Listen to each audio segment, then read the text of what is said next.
Raider Nation, what's going on? It's Mitchell Renz here, host of the Raiders Report, and boy, oh boy, dude, Chugs and I have a show for y'all today that, as always, is never going to cause any controversy whatsoever. Hopefully, all y'all are having an amazing Tuesday because today's going to shake things up here a little bit. I've already seen people down in the comments, freaking out a little bit. Why the heck are we talking about Dak Prescott? Well, funny enough, yesterday, Chugs and I, we were live on this show, and we had a few people reach out to us about an article that was thrown to us in regards to should the Raiders trade for Cowboys quarterback Dak Prescott.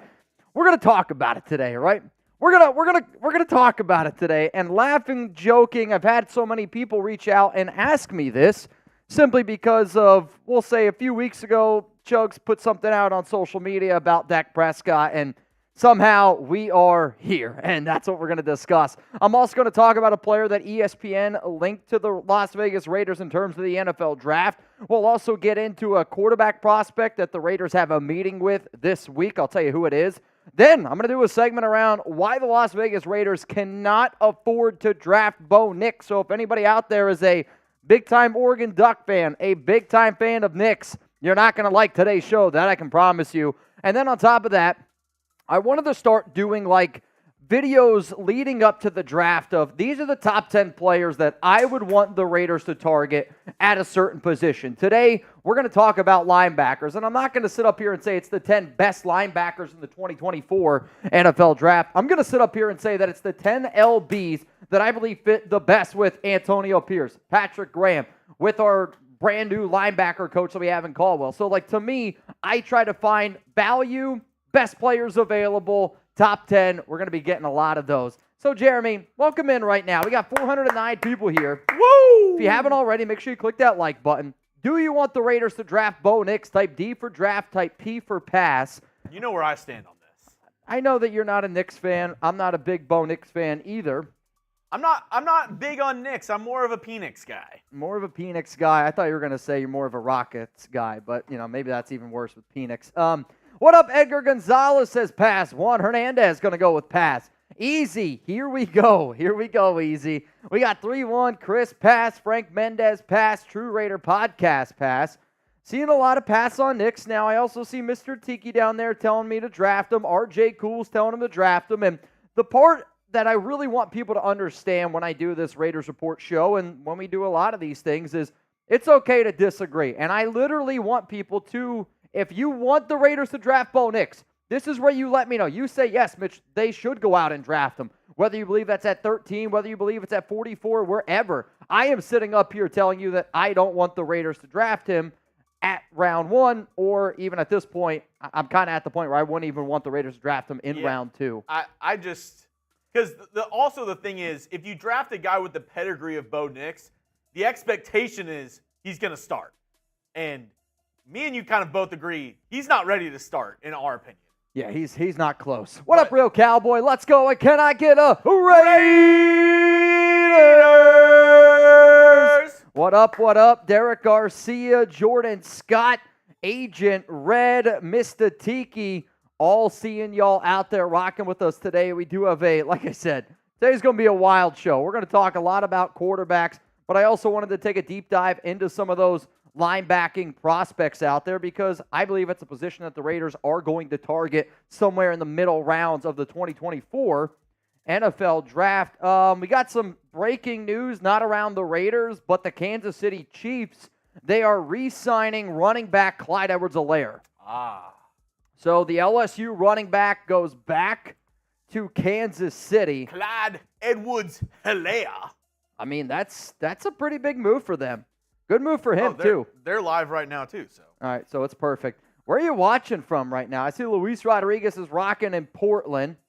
Michael Vasquez says Dylan Parham is our center. He's going to be playing guard. They brought back Andre James. Who's going to break it to him? Taino? No, Dylan Parham is not going to play center. Yeah, I don't know. I don't know if you saw Taino's comment, but no, what did he say? He said that he's watching from underneath your table.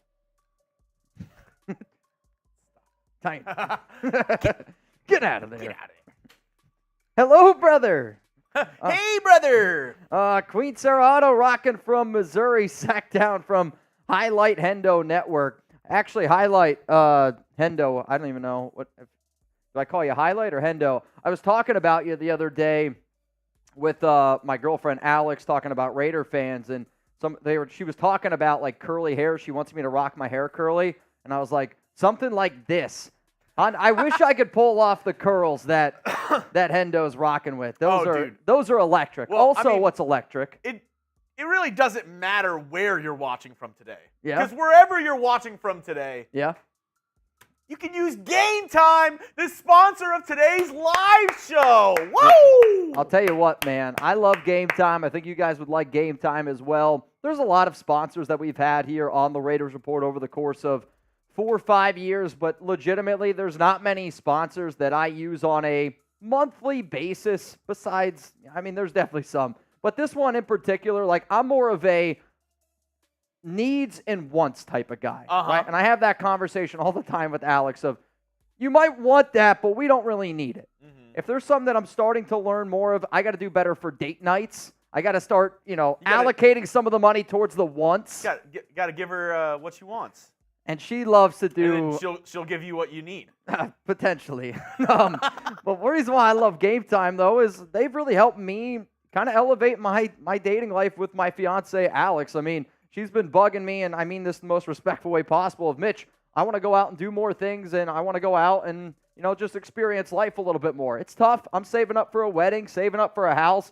But luckily with Game Time, prices drop the sooner the event, gets closer. You can get the lowest price guaranteed, and I'm a busy person. I got a weird schedule. My fiance, Alex, she's just starting up a brand new job as well, so it's kind of hard to commit to being like, all right, yeah, we are going to go to that concert on Thursday night. All right, yeah, we are going to be able to go to that Dallas Stars game Saturday night. All right, you know what? I would like to be able to go to that basketball game on a Tuesday. What I love about Game Time is we come home from work, we're sitting there, and I go, do you want to do something? And then that's when you get the best tickets available. So if anybody out there says, you know what, I can definitely relate to that, which it is one of the things, man, that is now more and more happens where Alex is like, you want to go out for dinner? I'm like, yes, I do, but also we could go to this event too for under $50. So me and Danny play this game sometimes. We're like, what's in the area? Would you rather nice dinner? Okay. Or would you rather go to X event and Whataburger?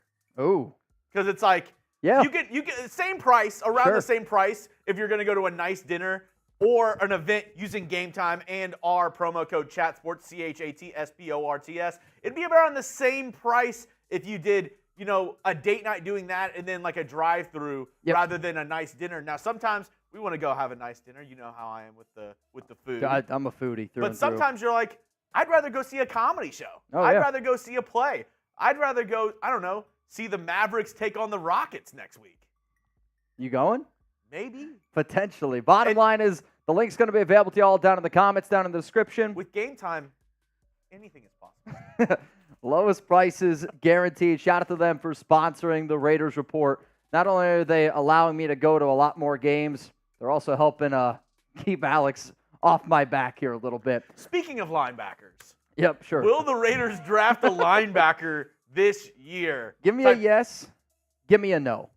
I'm saying yes. To me, there is no doubt in my mind that the Silver and Black are going to be taking a linebacker based on some of the conversations that our team had at the Super Bowl, based on some of the conversations that our team here at Chat Sports had at the NFL Combine. To me, Las Vegas is targeting a certain position group that I don't think a lot of people are talking about, and I do believe that's the linebacker position.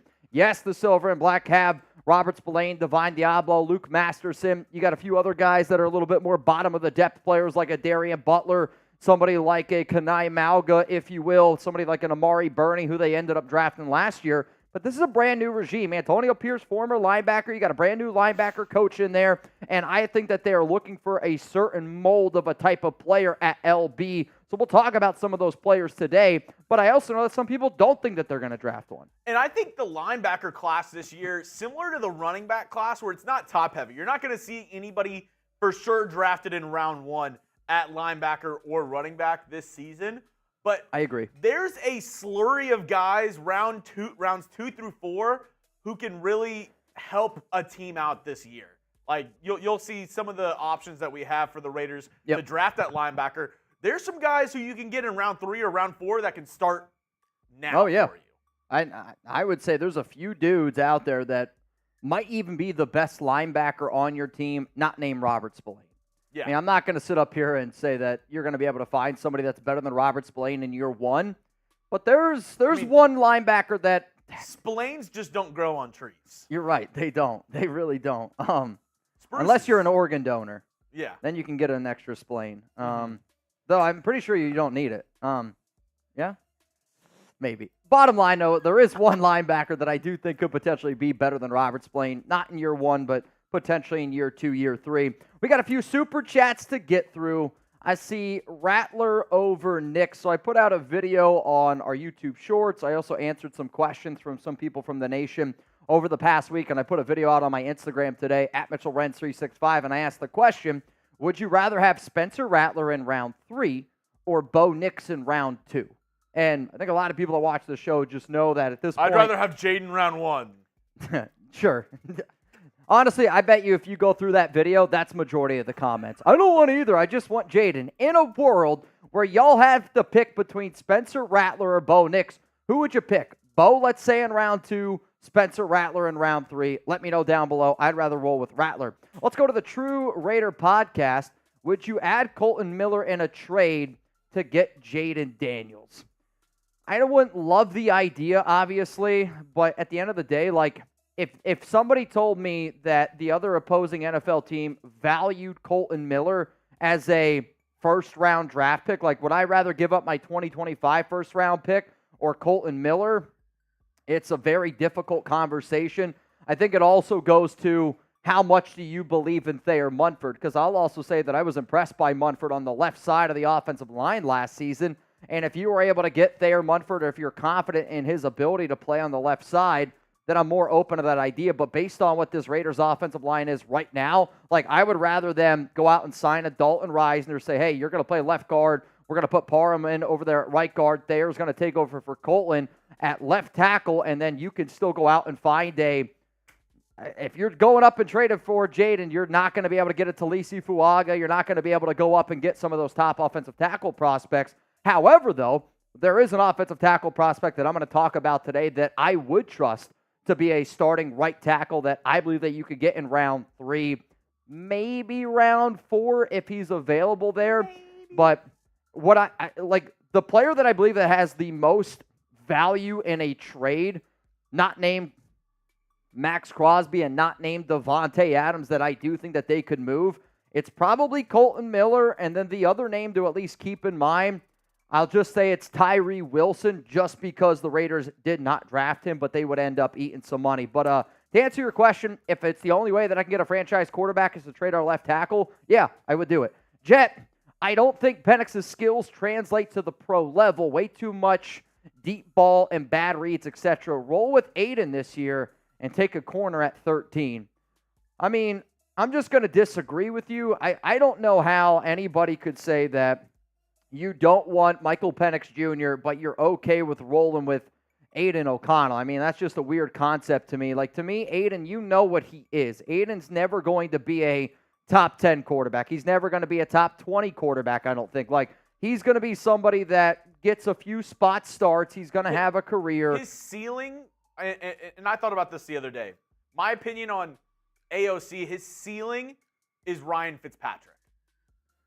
Being an NFL journeyman guy, a spot starter for teams, being somebody that can come in, go 500 for your team, around there. I mean, I also think Aiden is the type of quarterback like a Brian Hoyer, which that's not ripping on Aiden, but Brian, started for multiple teams in multiple different cities, but he's never going to be that guy that takes you to the next level. Like, to me, Jet, this is like I want to be 8-win season. I want to be a 9-win season. I want to be a 10-win season.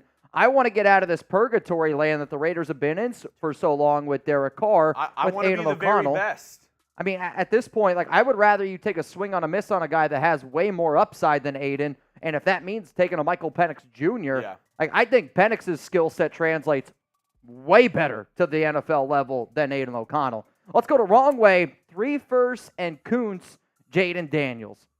It depends where you're trading up to. Like, Right now, the Raiders would be at 13. If you want to go up to number 3, that might be enough. Like, maybe it would be enough. I'd say it probably is enough for you to get up to pick 4, depending on how some of the chips fall. Yeah. But if that's what it ends up costing you, like, I'm okay with it. Again, I'll continue to say time and time again that I am okay giving up draft picks for a player that I don't feel is going to be a bust on the Raiders. And sure, you're always going to take risks, but the Raiders have swung and missed so many times in the first round that at this point, I'm okay with you trying to take a shot if that means that that's your guy.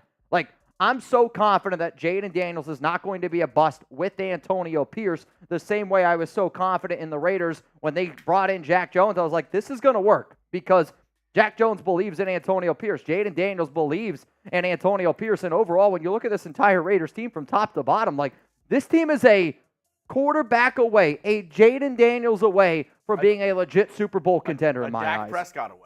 Yeah, I'm not going to go that far. You think Jaden year 1's going to be better than Dak? No, I didn't say that.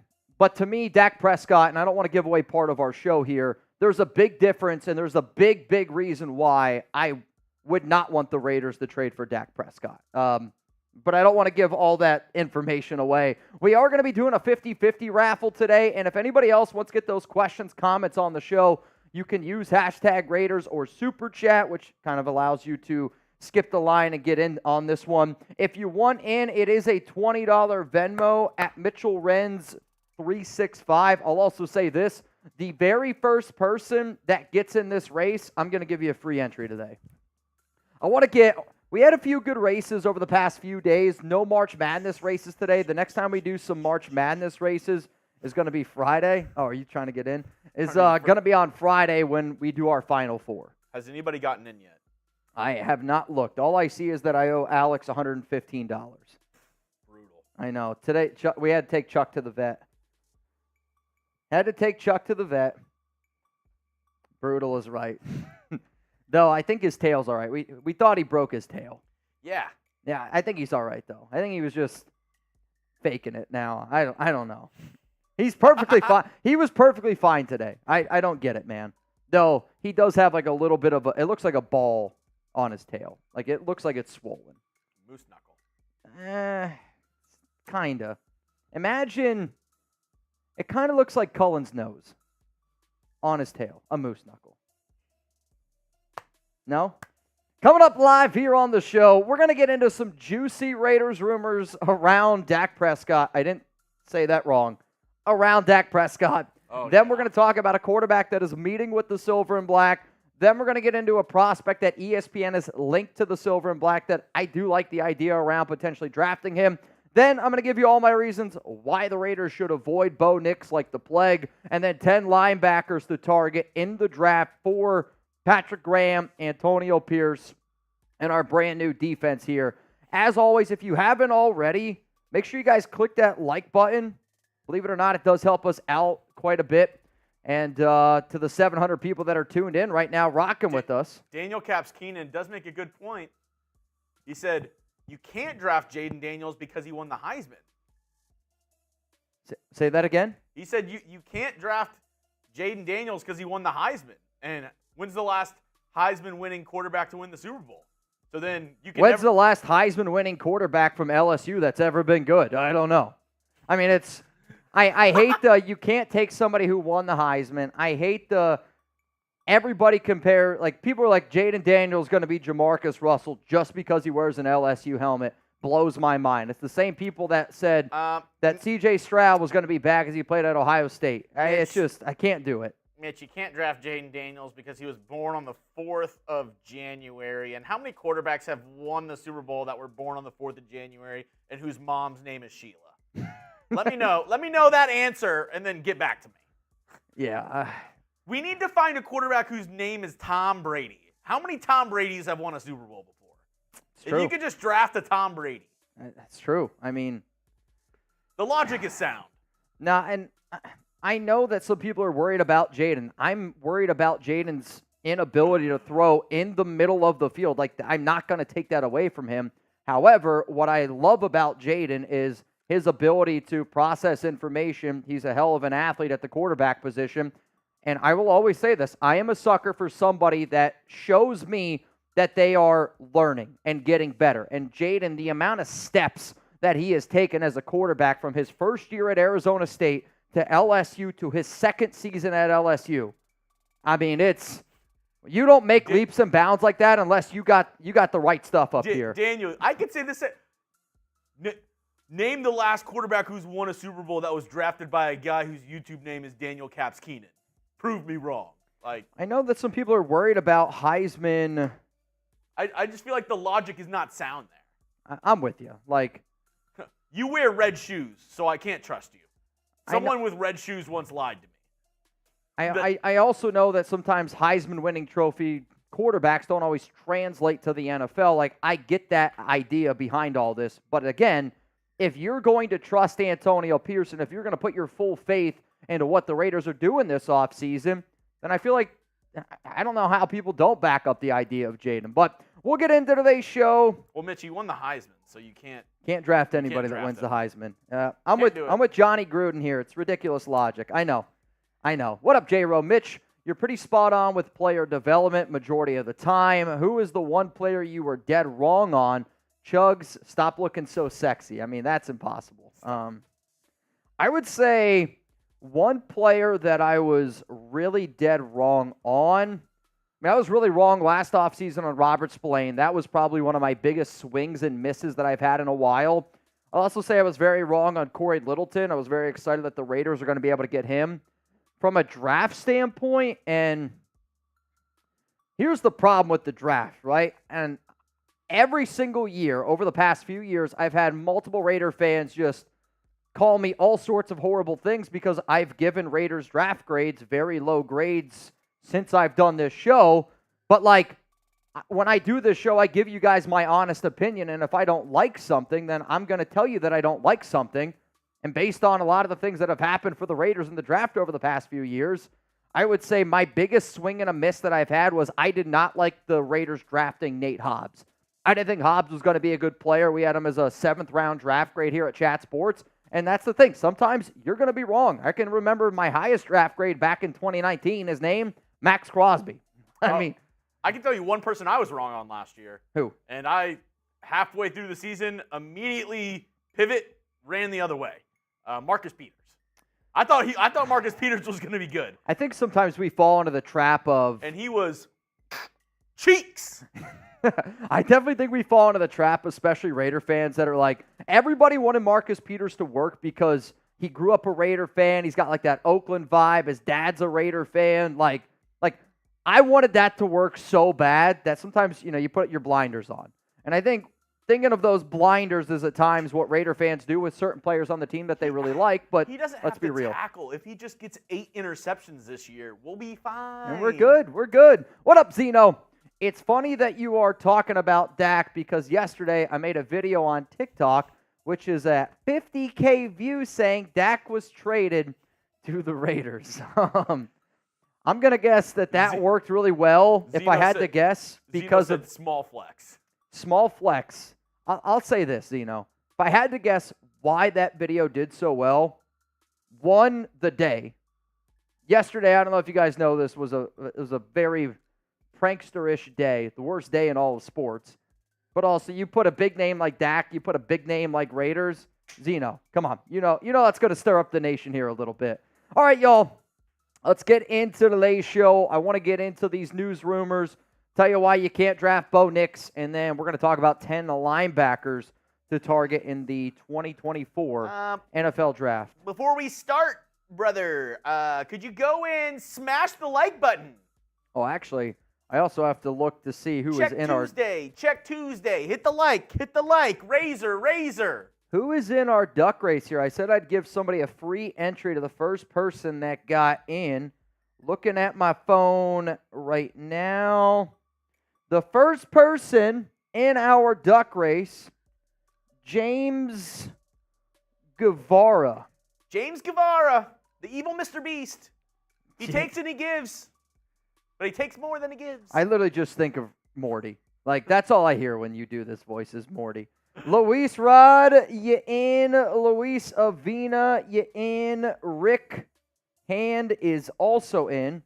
I see Jonathan Darr, you are in. 93 Navman is in. Kenny Hoffman in. And as it stands right now, $20 Venmo, you would win $80. We're going to do that at the very end of today's show. All right, Chuggy Bowl, ready to get wild? Let's do it. Once we get to 237 likes, we're at 236 right now. Once we get to 237, we will start the show, which we just did it. We just hit it. We did? Yep. Glug, glug, glug, glug. I didn't know how long that would take. I didn't know how long. Good work, brother. Also, Jason EB, you are in. All right, Chugs. Let's get this thing rocking. Tuesday. It is Tuesday. Rocking and a rolling coming up right now.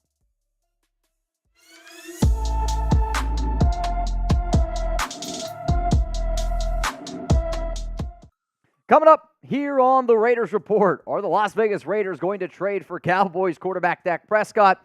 Yeah, I know. I can't believe I'm talking about it either. The Raiders are meeting with a quarterback this week. I'll tell you who it is. And then, do the Silver and Black have interest in Rosen Garden, the offensive tackle from Washington? ESPN has recently linked him to the Silver and Black. I'm Mitchell Renz, host of the Raiders Report, and there is a lot to dive into on today's show. And my goal when I first started the Raiders Report was, if I see a crazy trade idea, if I see a crazy report out there, I'm going to give my 2 cents on it. Chugs and I, yesterday on live when we were talking about the Raiders, where people were asking us, could the Raiders trade for Dak Prescott? Maybe it's because Zeno put a video that's got 50K views on TikTok and everyone was talking about it. But today, USA Today put out an article and referencing the Raiders being the team that would be the most interested in Cowboys quarterback Dak Prescott if a trade were to end up going down. So my job here as the Raiders Report host is to tell you that the Raiders trading for Dak Prescott is never going to happen. Tuck rule, tuck that. This is zero just win, babies. And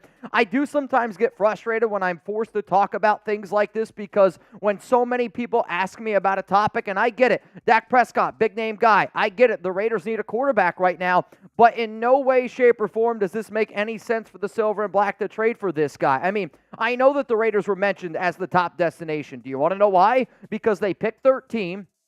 A lot of people do believe that they are a quarterback away from being a Super Bowl contending team. Dak Prescott is in the final year of his contract, and if the Silver and Black are so tied in on Jaden Daniels and the expectation is that that's not going to happen, could the Cowboys, who don't know if they want to pay Dak yet, decide to just trade him away to the Las Vegas Raiders? What USA Today here did is smart on their part because they took 2 fan bases, the biggest fan base in the NFL in the Dallas Cowboys, the most passionate fan base in the Raiders. They smushed them together, and people got upset about it and talked about it because, unfortunately, that's the world that we live in sometimes. But I'm telling you right now, trading for Dak Prescott would make the Raiders a playoff caliber team. Like, you can't sit up here and deny that. Dak is a upgrade over Aiden O'Connell. Dak is an upgrade over Gardner Minshew. And he had a hell of a year last year. I mean, you can't say that he didn't. At one point, he was the front runner, I would say, to potentially be the NFL MVP. He had over 4,500 passing yards, 36 touchdowns, 9 interceptions. The problem with Dak, and the problem always with Dak, is that he can't get it done in the playoffs. A 2-5 playoff record. And when it matters the most, Dak and the Cowboys, they struggle. So I knew I had to put this trade up on screen, and I can't wait for somebody to take a screenshot of this, totally ignore that it's from USA Today, and be like, here's this Mitchell Renz guy again getting wild on YouTube. I do get wild on YouTube. Usually that's on Friday happy hour. Tune in 4 p.m. Eastern time. But the Raiders, they get Dak Prescott. The Cowboys receive Aiden O'Connell, 13, 44, and 112. So your first, your second, your fourth round pick this year, a first and a third next year, and then a second round pick in 2026. So my question is, should the Raiders try to trade for Dak Prescott? Give me a yes. Give me a no. This is going to be the pinned comment on today's show, which means you're about to get hit with a YouTube ad break. I want you to scroll on down and give me your answer of whether or not the Raiders should try to trade for Dak Prescott. No, the Raiders should not try to trade for Dak Prescott. And what I think I'm most excited about that trade is how many people get upset that we're trading away Aiden O'Connell.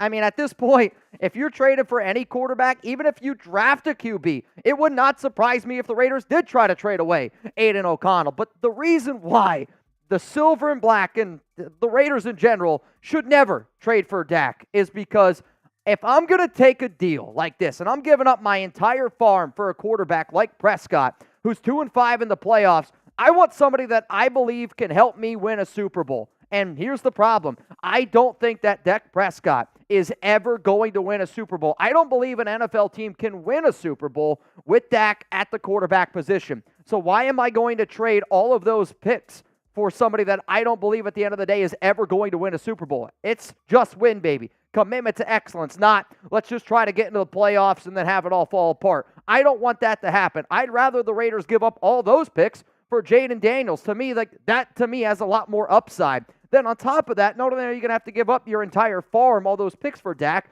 you're going to have to pay him a lot of money. And Spotrac projects Dak Prescott's next contract to be rolling in at about 4 years, $203 million. So you're looking at just over $50 million. And you know what?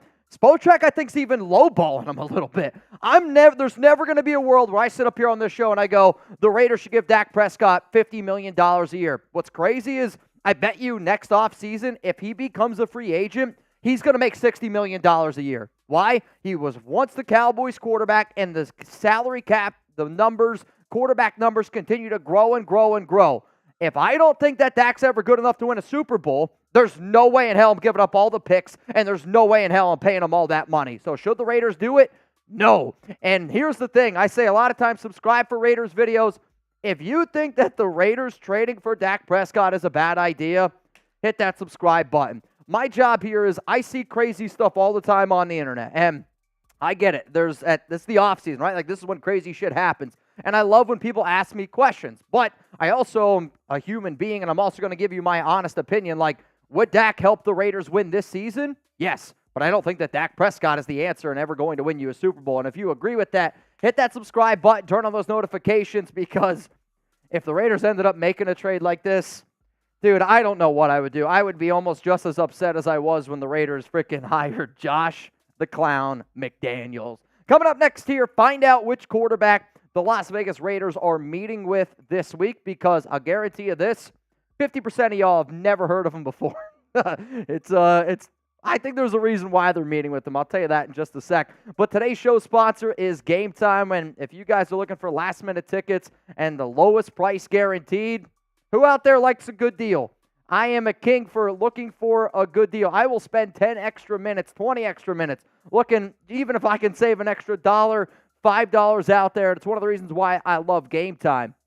So download the Game Time app, create an account, use code CHATSPORTS for $20 off your first purchase. Some of the things that I love about Game Time are the last-minute tickets. I love their flash deals, their zone deals. I love that you can see the views from your seat in the venue. I like that they have event cancellation protection. The all-in prices for me is the absolute game changer, because let's face it, when you're buying tickets to your favorite events, it shouldn't be stressful. So that's why I want you to snag the tickets without the stress with Game Time. Terms apply again, and if anybody's wondering, Mitch, what's the code? It's ChatSports. If you can't spell it, CHATSPORTS.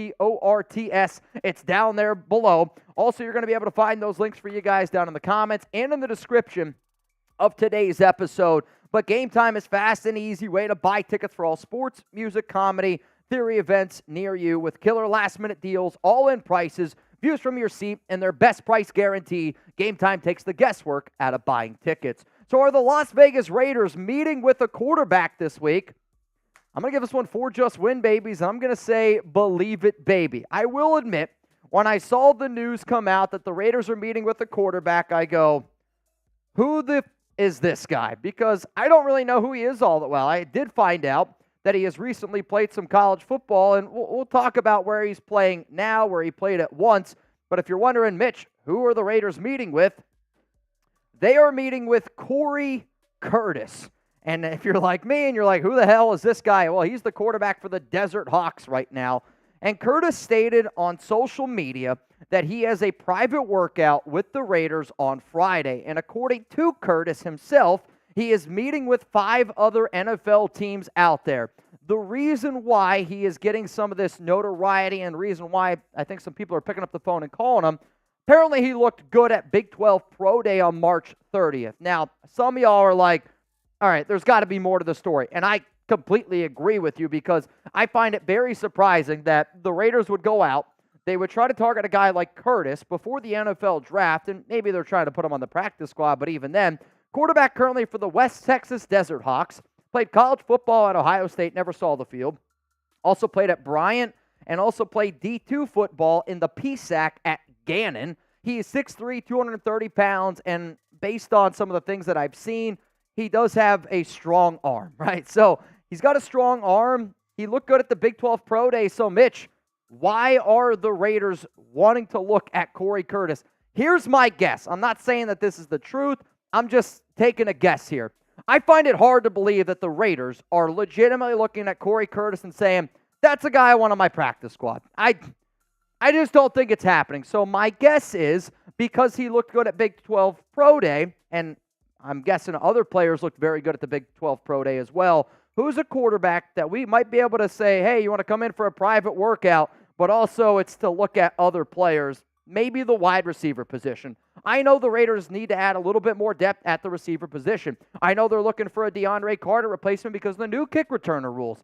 So wouldn't this be an easy way to invite a quarterback and say, we're going to give you a private workout on Friday, when actually they just need a quarterback to throw footballs to the players that they're actually giving a private workout to. Coming up next here, we're going to look at the player that ESPN linked to the Las Vegas Raiders. If you don't know who Rosen Garden is, don't worry. I got you covered. Though every time I say his name, I think of the movie Rosen Gardner. Can you name that movie? Let me know down below. I know some people that will probably be able to name that movie. It's people that watch this show a lot and people that are a part of the Noti Gang. If you're like, Mitch, what the heck's the Noti Gang? I want to give a shout out to Kenny, John, Big Rock, Rebel, and Adam. These are the people that are not only subscribed to the Raiders Report, but as soon as I drop a video, they take pride in themselves to try to be one of the very first people to comment. It helps out the show. It helps out Jeremy Chugs and I. People ask all the time, Mitch, I can't super chat. How can I support the show? Subscribe, join the Noti Gang, do all the other little things. Comment, like the video. Shout out to the Noti Gang. If you want to see yourself on a future Raider Sports show, join it right now. Let's go to the last story here on the show presented by Game Time. The Las Vegas Raiders should target Rosen Gardner, the offensive tackle from Washington. This one's for Just Win Babies. Believe it, baby. And I love the fact that ESPN is bringing up this guy because literally Monday on our show, we've laid out a plan if the Raiders wanted to draft Michael Penix Jr. And one of the things that I said was the Raiders might have to start targeting offensive tackles that you could get in round 3, potentially round 4. And ESPN dropped an article on overall team needs leading up to the draft, depth chart holes, and the perfect prospect fits that you can find outside of round 1. Rosen Gardner was listed as a prospect to fill a need outside of round 1 for the Silver and Black. And the reason why I think that this is very interesting is because think about smoke and fire, right? We say it all the time here. Think about how much smoke there has been around the Raiders in the last week and a half since the NFL owner meetings, which started on March 24th and they ended on the 27th. But how much more smoke has been around the Raiders potentially drafting Washington quarterback Michael Penix Jr. Now, all of a sudden, ESPN is linking the guy that's protected his blind side for the past 2 seasons, the quarterback that helped Washington have the best overall offensive line in the country. Like, I do find it very intriguing to me. And would I be interested in Rosen Gardner? Yes, I just said Rosen Gardner. Rosen Garden? Yes. Why? If you do want to focus on a quarterback in round 1, then you're not going to be able to get a lot of those great offensive tackle prospects we talked about. If you have to trade up, then guess what? You're not probably going to have a second-round pick. You're probably not going to have a third-round pick. Now, to me, he probably goes in round 3 or 4, but this is a prospect that you could potentially put on your offensive line and have him start week 1. I like it a lot. Now, one of the guys that I respect their opinion in the draft world is Lance Zierlein from NFL.com, and this is what he had to say about Rosen Garden. A 2-year starter at right tackle for the Huskies, Rosen Gardner could be an immediate starter at right tackle after not allowing a single sack in his past 1,158 passing downs. So for those of you that watch this show a lot, you've seen this graphic before. These are my top right tackles in the 2024 NFL Draft. I'm a believer that if Las Vegas was smart, they would try to figure out a way to put Dylan Parham at right guard. They'd kick their Munford over to left guard. I think he would just be better over there. And then you find your right tackle in the NFL Draft. To me, I would be okay with every single one of these players, especially if you want to find a lefty quarterback in Penix to protect his blind side. Why not go get this guy? Because these dudes right here, they're going round 1. Guarantee. These guys are all going to go round one. Maybe one of them slips outside of just round one.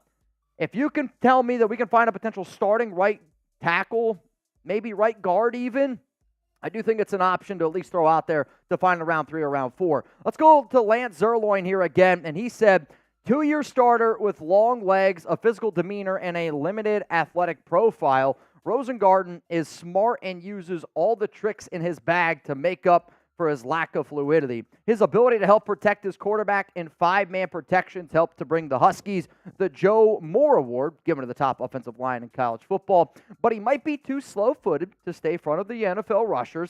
He's below average as a bender and still needs to work on his hand placement, but a move inside to guard could give him a better shot at making a roster as a mauler on a physical front. So my question to all of you, after hearing some of the things that I've said, the fact that ESPN linked him, Lance Zierlein, his 2 cents on him, should the Raiders target Rosen Garden in the NFL draft? I'm saying you're probably going to have to get him round 3, round 4. So either pick 77 or pick 112. I know it's a little bit of discrepancy in there. Maybe it's a trade up from 112 if it's a dude that you really, really, truly want. Give me a D for draft. Give me a P for pass. For me personally, I do think that the value could potentially be there if the Raiders want to either draft a quarterback in round 1, draft a corner in round 1. You can find a reliable offensive tackle prospect somewhere around round 3, round 4. So, yes, I do think that the Raiders should target him and potentially draft him. Like, it's not easy to find somebody that has his experience and his pedigree at this late in the draft. Plus, if the Raiders draft Michael Penix Jr., then this makes even more sense to me. The other thing that I love, and one of the things that Antonio Pierce just keeps on saying over and over and over again this offseason, is they want to have a lot of competition. And, you know, we talk about competition in the quarterback room. Aiden O'Connell, Gardner Minshew. That's why AP said, if our quarterback room is the most competitive room out of all of them, like, that's not a bad thing. So what if one of the spots right now that people are a little bit concerned about is Thayer Munford? I mean, let's keep it real. What if you had Thayer Munford, Rosen Gardner battle it out? Winner gets right tackle, loser gets right guard. Like, I don't think that's the worst idea in the world. Again, I still think that you could do other things, but if Rosen Gardner can be a solid right guard option, and then he could also potentially be a tackle option that you can find in round 3, round 4, I'm on board with it. So again, y'all, these were our Raiders rumors roundup here real quick. The Raiders aren't going to be trading for Dak Prescott. Hate to spoil all your hopes and dreams if you wanted that to happen. The Raiders are meeting with a quarterback, though. I think it's more to just get a better look at some other prospects is just my guess there. And then should the Raiders target Rosen Garden, the offensive tackle from Washington? Yes, they should. If you made it this far in the video, I salute to all of y'all. The real question is, who joined the Noti gang? All right, make the call. D for draft, P for pass. Chugs, give a few shout-outs. I'm going to switch my jersey here real quick. Let's see. I saw a lot of D's in the chat. CJ Cruz said draft. Javette Youngblood says draft. And this is one of the funny things that happens throughout the weeks leading up to the NFL draft. You have a guy like Rosen Garden, who Mitch said a lot of people have been saying, he's going to go round 3, round 4. He's picking up a little bit of steam, and he could be a guy who you see slip at the end of round 2 to round 3. So you see guys going up, you see guys going down throughout draft boards. I mean, heck, a month ago, everybody was saying Byron Murphy, top 10 pick, top 13 pick. The last 4 mock drafts that I've seen with Byron Murphy has had him in the 20s. So these guys, where they go in the draft is extremely fluid throughout the next 2 weeks of what teams really like them, what teams think they're a good fit, and what teams are willing to pay a premium at certain positions, like an offensive tackle, like a quarterback with a Bo Nix or a Michael Penix. Yep. And I saw somebody, Matthew, said, too much D talk, so I'm guessing too much draft talk. And his other question that he wanted was pancakes or waffles. Priorities. Pancakes or waffles, that's a good one. What would you guys pick? W for waffles, P for pancakes. I think I'm going waffles. Am I allowed to say it depends? Like, I love chicken and waffles. Like, chicken and waffles to me are great. And if I'm going to use, this is where I think I might lose some people. If I'm going to use maple syrup, I want a waffle. If I'm going to use like a different kind of syrup, like if I go to IHOP, I'm using every syrup that there is. Like, I want to try all of them. The butter pecan one is the best. Butter pecan. I'll try the I don't care what it is. Blueberry, raspberry. Then I kind of like that more with pancakes. But if I had to pick waffle or pancake for the rest of my life, I can only eat one. I'm taking waffle because of the versatility. Yeah, I like waffle. And also, are we thinking waffle cone? Does that come into the equation? I mean, I've never had a pancake cone. Which doesn't sound bad. Doesn't sound bad. You're right. I'm going waffle. Also, gotta go waffle. Somebody who spent some time overseas, a good Strupen waffle. A what? The Strupen things. You know what I'm talking about? The circular. I have no idea what you're talking about. Is that what they're called? I have no idea. A Strupen waffle? Yeah, no, I'm right. Stroop waffle. Let me see. Oh, dude, yeah. Those things are gas. Yes, right?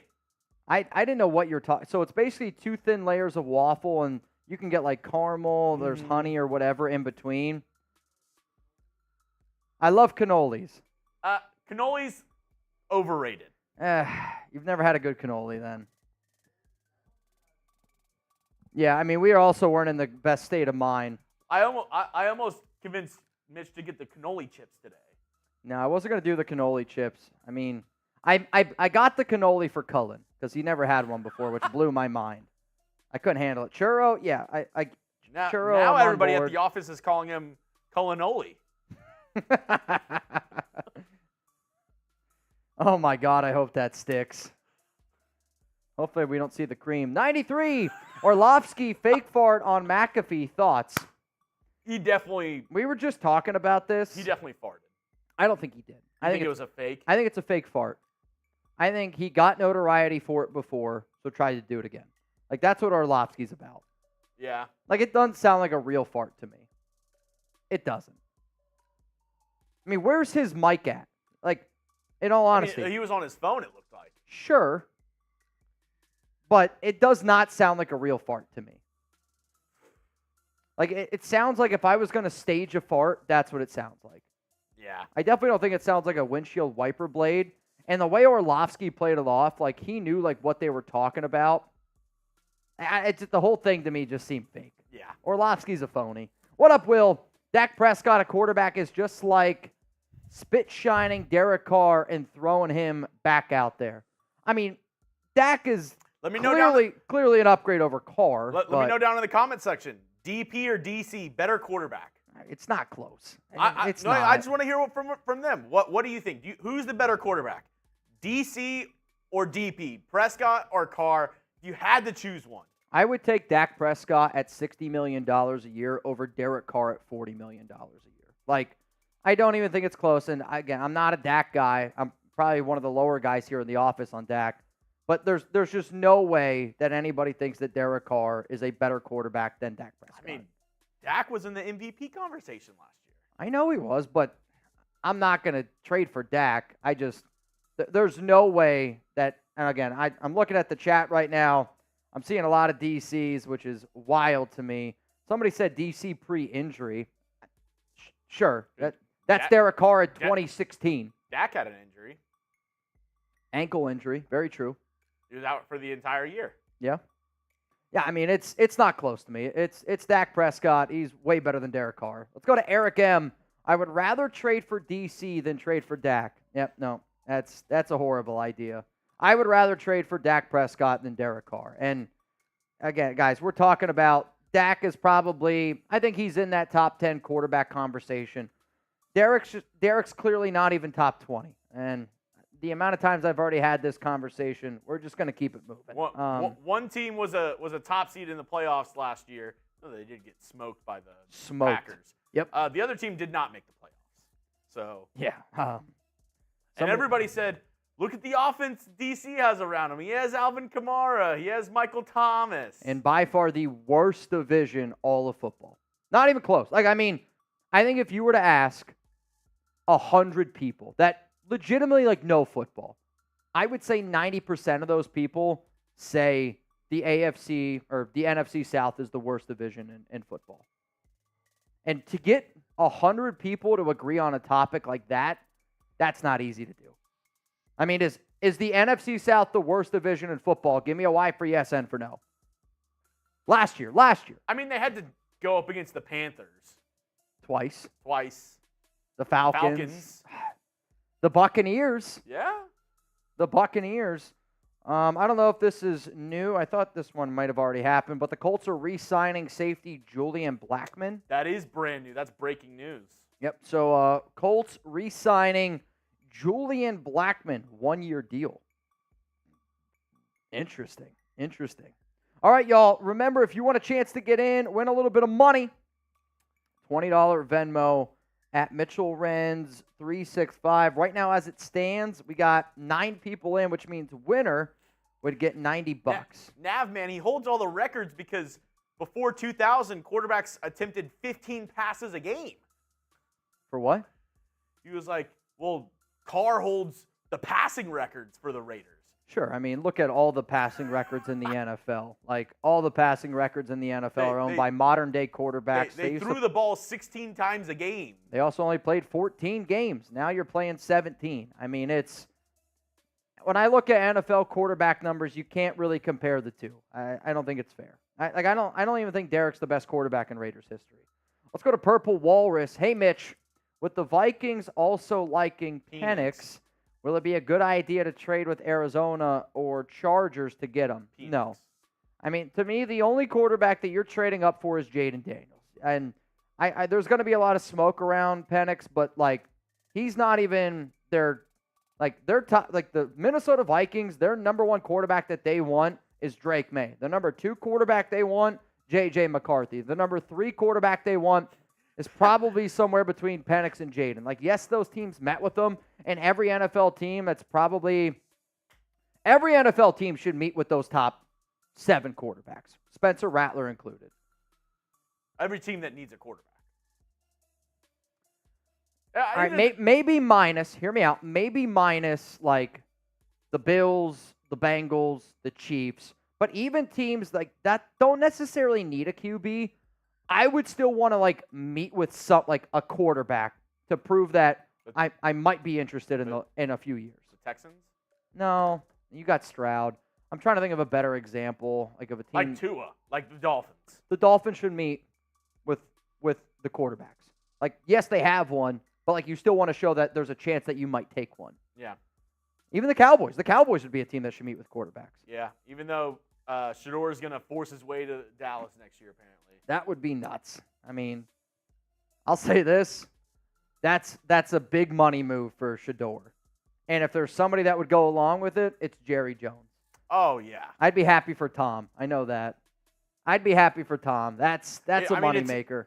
I mean, not saying he's going to be good. We saw it with the USA Today article. Apparently, either the Cowboys or the Raiders for Shador. Or the Niners. F. Brock Purdy. Dude, Shador in silver and black. I don't know if it would translate to wins and losses, but I know that Mark Davis would make a lot of money. People would watch our show that have never watched our show before. He'd wear his dad's number 21 at quarterback. That would be so lame. He'd have to wear 12 or something. Like, you can't wear 21 at QB. That's a disaster waiting to happen. That is you walking into your NFL career knowing that you're going to fail. If you wear 21. No way. 21. Can you do something for me? No, I can't. Coming up next here on the show, I'm going to tell you why the Raiders have to avoid Bo Nix in the 2024 NFL Draft. To the 760 people out there watching. What? Cold open action. I like it. To the 760 people out there watching, make sure you click that like button. And as my good friend says, wipe them feet, pay your bar tabs. I almost sent Graf a picture or a video of Sadie after she shits. She goes. She wipes her feet? She wipes her feet. There you go. Hey, Chuck doesn't do that. And then she screams Raiders at the top of her lungs. I'm not going to lie. If you could get your dog to scream Raiders, you might be able to quit your job. I'm just saying. If I could get Chuck to learn how to scream Raiders, I might put in my 2 weeks. I think I'd be good. I just go on shows and have him scream Raiders, and we're good. That'd probably be able to pay the bills. Real Cowboy, that's funny. Nix chugs once is Penix. Yeah, the only Nix I want is Penix. Penix, yikes. Coming up here, why the Raiders cannot draft Bo Nix. You ready? You guys ready? Here we go. Let's get it. Coming up here on the Raiders Report, I'm going to tell you why the Raiders cannot afford to pick Oregon quarterback Bo Nix in the 2024 NFL Draft. Simply put it, if I knew that the Raiders were going to take somebody that is a guaranteed bust, I would try to prevent it, which is exactly what I'm doing right now.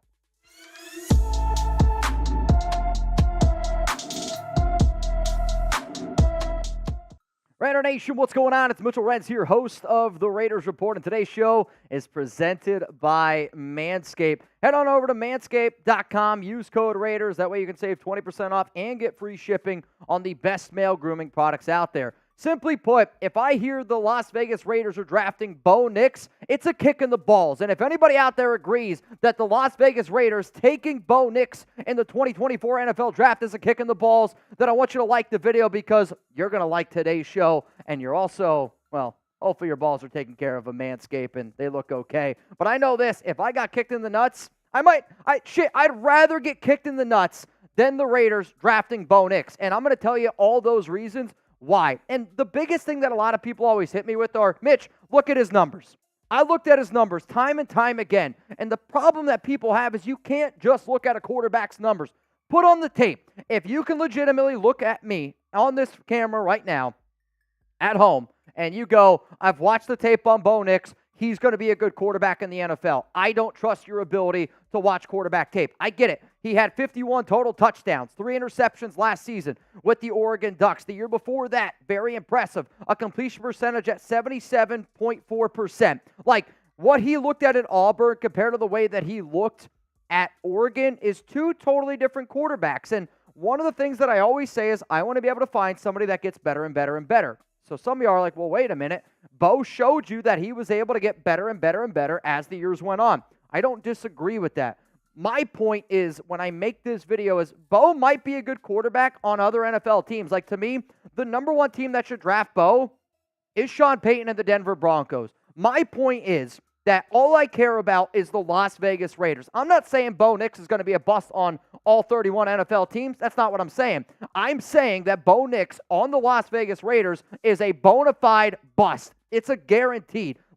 And because of that, I do not want the Raiders to end up drafting him. And coming up here, I'm going to give you 5 reasons why you can't afford to draft Bo Nix. I'm going to give you 5 reasons why that he is a guaranteed bust in silver and black. And if you did not see what he recently said, I guarantee you the final reason on today's show, anybody out there that thought, yeah, I would want the Raiders to draft Bo Nix, I guarantee you, the last thing that I show you based on what Bo said, any Raider fan out there is going to be like, yeah, you cannot draft Bo Nix. So to me, we're going to be making a lot of draft videos. We're going to be live for the NFL Draft on top of that. We're going to be live every single pick, all 7 rounds. You're going to get the picks before you see them on TV. On top of that, Chugs and I just got a brand new game that we're going to be playing on the NFL Draft. It's going to be wild. We're going to be doing tons of giveaways. We're going to be rocking and rolling. We're going to be having a lot of fun, hanging out with the nation. Thousands, hundreds of thousands of people, millions of people tune into the Raiders Report during that 3-4 day stretch of the NFL Draft. I'm also counting UDFAs on top of that. I don't want you to miss it. We rock and roll here. It's 3 weeks away. So here we go. Why the Raiders cannot draft Oregon quarterback Bo Nix. Dude checks down way too often. And I know that sometimes that's the design. But in the NFL, you're not going to get the yards after the catch that Bo got. Like, a lot of the numbers that Nix put up, those are padded stats. They are stats that the wide receiver talent at Oregon, the running back talent at Oregon, he should be saying thank you to a lot of the numbers that he got. Nearly 30% of his passes in 2023 were thrown behind the line of scrimmage. Think about that.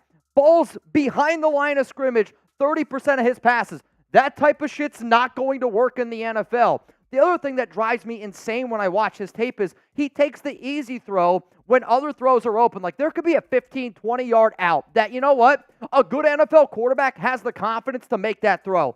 Bo goes, I don't know if I'm going to make that throw. I'll check it down. I'll pick up 4 or 5 yards. That stuff's not going to win in the NFL. Nix doesn't have the arm talent or accuracy down the field to win in the NFL on a consistent basis. And because of that, you can't draft him. Let's go to the next thing here that just drives me insane when I watch Bo's tape. Panic happy feet. And I'm going to make a comparison out there, and some of y'all are going to love it, some of y'all are going to hate it. When I watch Bo Nix, he reminds me of Derek Carr. Why do I say that? Because there's some game tape you watch Bo and you're like, that guy's really freaking good. And then in a snap of a finger, something happens where he gets too much pressure, and then all of a sudden he turns into check down Charlie, and the happy feet, they just start pitter-pattering. Because when it's easy, and when I say when it's easy, think about clean pockets. Clean pockets happen a lot more often in college than they do in the NFL. And when the play is right and it's working perfectly, his footwork is actually pretty good. And I'll admit it, it's actually pretty solid. As soon as the play breaks down or he's got to look past that first read, and God forbid he has to make progressions, that's when the pitter-pattering starts. And when people actually get pressure on him, he's totally different quarterback. His throws are a lot more erratic. His footwork needs so much work. But the tape for Bo Nix, based on the happy feet, based on the checkdowns, if you're looking for a Derek Carr from 2017 to 2022, here you go. His name's Bo Nix. Now, I got to be honest. This is going to be the pinned comment on today's show, and I know this is going to ruffle a lot of feathers out there for Raider fans because Bo's a West Coast guy, played for Oregon. I know there's a lot of people that watch this show that are Oregon fans, but I want you to be honest. Say it with your chest. Type D for draft, type P for pass. If I say Bo Nix will have a similar career to Derek Carr, would you draft him? You're about to get hit with the YouTube ad break. I want you to scroll on down and give me your answer. This one to me is a hard pass. Like, I know what Derek Carr was from 2015 to 2016. MVP caliber quarterback. That's not what Bo Nix is. Bo Nix's ceiling to me is Derek Carr in 2017 to 2022. Yes, you might be able to find a quarterback that might be able to pad some stat sheets. But at the end of the day, I want somebody that I believe I can win a Super Bowl with. I want a quarterback that I think elevates me, not kind of is just going to keep me in that purgatory average area.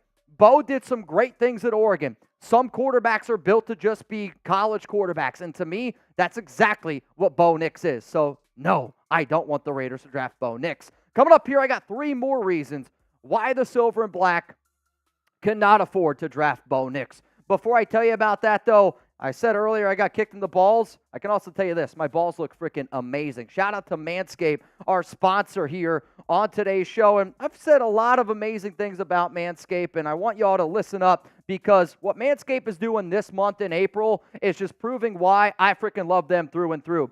Because this episode brought to you by Manscaped. And did you know one man every hour, every day is diagnosed with testicular cancer? In fact, testicular cancer is the most common form of cancer amongst men aged 15 to 35. With April being National Testicular Cancer Awareness Month, our friends over at Manscaped have partnered with the Testicular Cancer Society to help spread awareness for men's health and early cancer detection. Visit manscaped.com/TCS to learn how to check yourself for early signs of cancer. And as always, you can use promo code Raiders for 20% off plus free shipping at manscaped.com. In addition to providing the right tools and solutions for comfortable and easy grooming, Manscaped is committed to raising awareness and giving support to fighters, survivors, and families impacted by testicular cancer. That is why they will be donating $50,000 to the Testicular Cancer Society. Help save lives and your balls by going over to manscaped.com/TCS and sharing their funny, educational, check yourself video. And while you're at it, grab 20% off plus free shipping with code Raiders because like a famous American philosopher once said, take care of your chicken, your balls, and your mentals. Shout out to Manscaped for hooking up the nation here. And believe me, we joke, we do a lot of crazy and stupid shit on this show.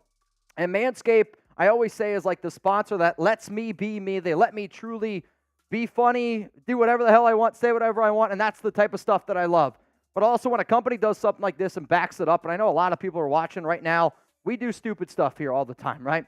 But when you do this extra thing and creating awareness for testicular cancer, I've had my life impacted by cancer so many times. My grandfather passed away from it. I got a tattoo on my arm. Like, this hits home to me. So shout out to Manscaped for doing the right things, and also shout out to the Manscaped for hooking up the nation here. Let's go to the next reason why the Raiders cannot draft Bo Nix. He telegraphs primary reads, and He telegraphs primary reads because he can't make his second read. He can't make his third read.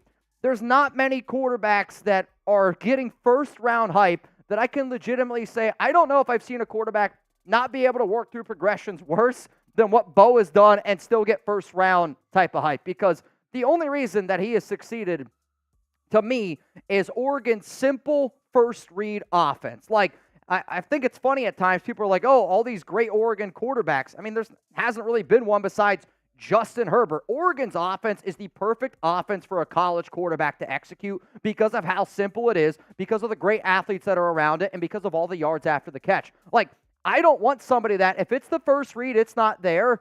Like, what Bo does is he checks it down. He gets rid of the football, and he lives to, see another day. You can do that in college.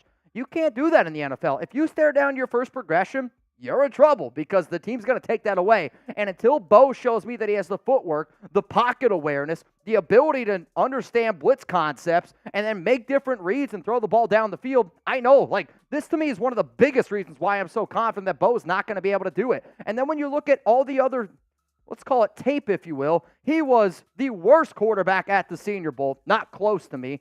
He was bad at Auburn. He wasn't good at the NFL Combine. Every time that he has been asked to be a quarterback outside of that structure offense in Oregon, he's failed. On top of that, the way that Oregon gets in plays is the exact opposite of how he's going to get plays in at the NFL level. The bottom line is there are so many red flags around Bo Nix, and I don't know how else to tell people the Raiders can't draft him. Let's go to the next one here. He needs at least 2 years to develop. Like, you're not going to draft Bo this year. Like, you draft Bo this year, he's not beating Aiden O'Connell. He's not beating Gardner Minshew. And I'll say it again. If you have a competition in 2025, I don't think he's beating Aiden, and I don't think that he's beating Gardner Minshew. And to me, we've already seen that AP and Telesco have a 2-year window. The amount of contracts that they have offered to people tells me that they have a 2-year window. If you draft a quarterback in round 1, maybe round 2, that I don't think is going to be ready in 2024, 2025, so then you hand him the keys to the car in 2026. What happens if Telesco and AP are gone? Then it's a wasted draft pick because your new head coach that comes in isn't going to stick with Bo Nix. So you're risking all this time for a quarterback that I don't see the upside in. I'm not going to risk the 2 years there to develop. Doesn't make any sense to me. The final reason is the one that if you're a Raiders fan and you still want Bo Nix, I guarantee you, after you see what Bo said, you're like, there's no way he's ever going to work here in Las Vegas. I'll show you that in just a second, but I do want people to interact with Jeremy Chuggs and I on social media. I'm at Mitchell Renz 365, literally everywhere. My man Chuggs is at Jeremy Chuggs on Twitter and at Jeremy_Chuggs on Instagram. We like to interact with people on YouTube. We've really built this channel on being an interactive channel. However, the easiest way to get in contact with us, a lot of times DM us on social media. We also like to react with tweets. We also like when you guys back us up on social media, believe it or not. So interact with us. Don't be shy. The last one is this. He's not mentally tough enough to be a Raider. I'm telling you right now, there is no flipping way that Bo Nix is mentally tough enough to rock the silver and black, to rep that shield. You know why? Because I heard what he said recently, and he's not going to be able to handle the heat. If you did not see what he said, this is going to open your eyes here a little bit. So he was on the Rosillo pod, and they essentially asked Bo Nix, what's the biggest difference between being a starter at an SEC school and a starter out west? And this is also predicated on, why did you struggle so much at Auburn? Why did you play so well at Oregon? This is what Bo Nix had to say. In a sense, and I'll just say this, there's a lot of you know, so I'll try to navigate this the best of my ability. In a sense, the hostility and maybe the unhealthy pressure that is added to, 18, 22-year-olds by, outside noise and fans, like it's almost like an unhealthy obsession in the South. I mean, I was that way growing up. I thought it was, life or death football. And you move out here, and you play the game as hard as you can, and you got great passion for the game, and, it's just a little bit more laid back in a way. And it's a lot more like, we're proud of the person you are out there on the field, and if you give great effort, and if you try really hard, and obviously we're out there to win, nobody goes out there to lose and look bad in front of a bunch of people, but I think that's the difference, quite frankly, is what is out in college football in the South. then you know how you are out here in football. It's just a game, and we find the way to enjoy it. So, like, let me just say this real quick. I know there's a lot of you knows. I probably didn't read it the way that he said it. I encourage you to go check it out. When you listen to him talk, it's essentially it was too much pressure for him at Auburn. The fans were a little bit too passionate for him and caring too much. Like, and that weighed on him. That weighed on his, like, when you listen to him talk about it, you can see that he wanted to go out to Oregon, out west, where, quite frankly, maybe people don't care about football as much as they do down in the SEC, down in Auburn. But I've done this show for a long time. On a scale of 1 to 10, how passionate of a Raider fan are you? 1, you don't give a shit. 10, silver and black till I die, right? Like, there is no 1 through 9 for Raider fans. It is 10 through and through. And if you can't handle Auburn, if you can't handle SEC football because it's too much for you, and you want to go play for a team, go play for some place that they go, hey, as long as you're a really good person, you're out there, you're giving your best effort, then they're not going to be mad at you. That's not the quarterback that I want. I want a killer mentality. I want a QB that commands a locker room. And everything that I've seen, everything I've heard around Bo, especially those last remarks there, how could you ever say that that's going to be the guy that I want to lead my squad? No flipping way do I want Bo Nix to be a Raider. So in conclusion, the Raiders cannot afford to draft a surefire bust in Bo Nix. Nix might succeed other places. He might. I'm not going to say that. But I promise you, I am as confident in Bo Nix being a bust on the Raiders as I was as confident as Josh McDaniels was going to fail as a head coach. I don't trust also Luke Getsy to develop a quarterback. I don't trust Rich Scangarillo to develop a quarterback. If Bo Nix played linebacker, defensive line, and I was able to work with Patrick Graham, if I was able to work with Antonio Pierce, if I was able to work with Rob Leonard, a lot of these coaches that I trust on the defensive side of the football, all right, I might be a little bit different. I don't trust the offensive coaching staff. Then on top of that, you add that into the equation with Bo Nix. No good. I was so confident that Zach Wilson was going to be a bust. Why? Because I knew that the difference between him going to BYU to New York was going to be way too much for him to handle up here. And if Nix is already telling you that he can't handle the pressure of playing in the SEC in Auburn, what makes you think he's going to be able to handle the pressure of playing for Raider Nation? So the talent, the coaching staff, and everything that I watch on tape reminds me of a QB that is Zach Wilson, Derek Carr, the bad versions of them. And because of that, the Raiders have to avoid Bo Nix like the plague. Like the plague. So after hearing all that, yes or no, should the Raiders draft Bo Nix? I know there's still going to be people that say yes, that's fine. However, though, are you not kind of worried about him literally saying that the Auburn, the SEC was too much pressure? Like Charmin, softness like when you can feel. like I sent you the interview. I mean, it's one of the softest answers I've ever seen in my life. It is. Turn off the lights. Turn off the lights. They're too bright. They're too bright. Dude, brutal. All right, I got another jersey I got to throw on here. We got one more segment coming up here on the show.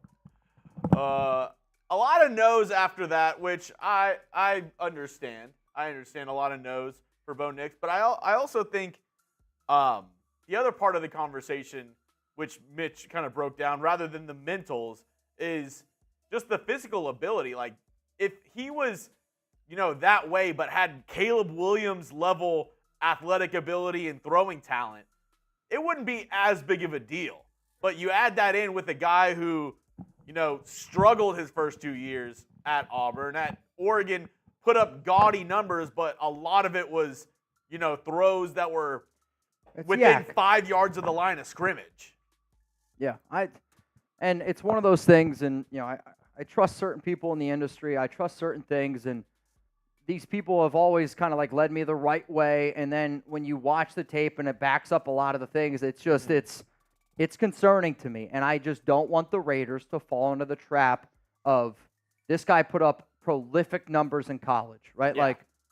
Like you look at, I want to say Nix is 6th all-time in career passing yards in the college game. Look at the quarterbacks above him. Like, they're not good. Yeah. They're not good. At least he didn't win a Heisman.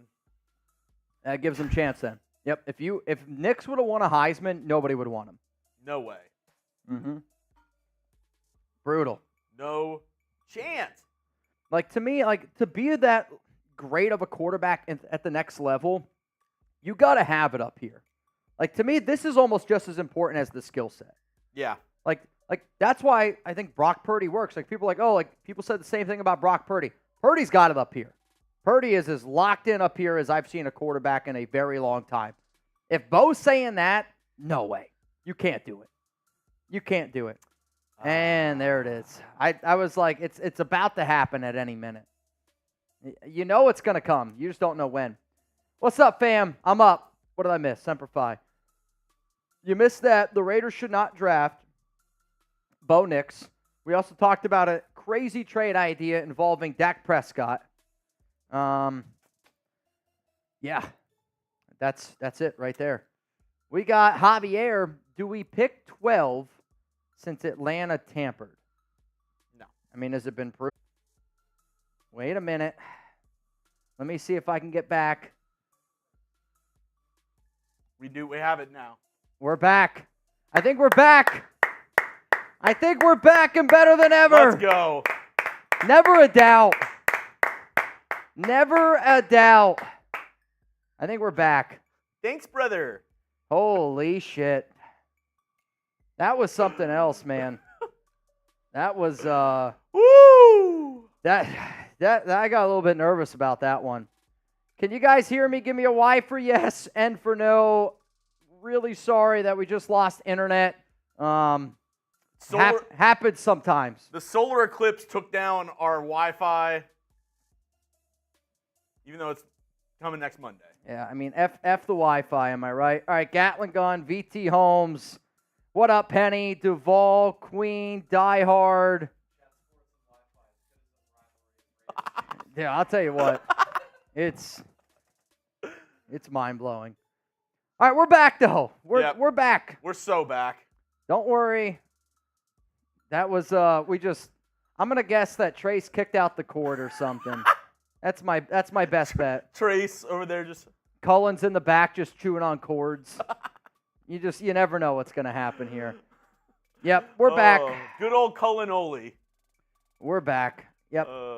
Big Luck said Taino unplugged it underneath that table. Probably. People are talking. That's funny. In the middle of the lake, no Wi-Fi. What up, Rebel? What up, Yoda? Oh. All right, y'all. If you haven't already, help us out to get the numbers back up. Like the video. Yeah. That's the only way we'll get this stream back going. Like the video. We're back. Yeah, we lost internet connection briefly, but we're still going to do our duck race at the end of the show. I know a few people were probably thinking there, well, Mitch and Chugs, they just took off with all the 50-50 raffle money. We're heading out west. We're meeting Jonesy with the $100 we have. Oh, dude. Hey, man, is what it is. Is what it is. If you don't know, right now to get in our duck race is a $20 Venmo at Mitchell Renz 365, which right now the winner would win up to $100. So just something to keep in mind. Guy does it says Bo Nix pulled the plug. Maybe.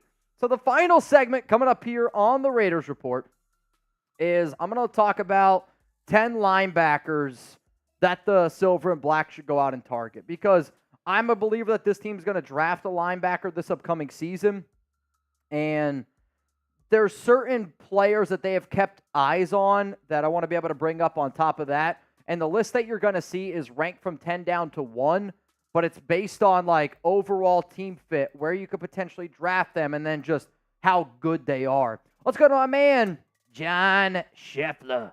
Hey guys, just wanted to drop in and say hi. It's been a while since I've spent any money, and let's go Raiders. What up, Sheffy? Chef, I was talking to some Mount Raidermore members, and hint, hint, wink, wink, nudge, nudge. You're going to have an opportunity to join Raidermore during the draft. During the draft, David Zahn has made his claim to me and said that he wants Chef in. So, essentially, we're going to do a show, Chef, where you're going to have the opportunity during the NFL draft to get on Mount Raidermore. Just mentally prepare yourself and your liver. Draft's going to be fun. Oh, dude, the draft's going to be insane. I can't wait to show people the new tool we got. I want to show people, but we have to wait until the draft. Maybe. I don't know. How about this? What? There's 440 people in the chat. Yep.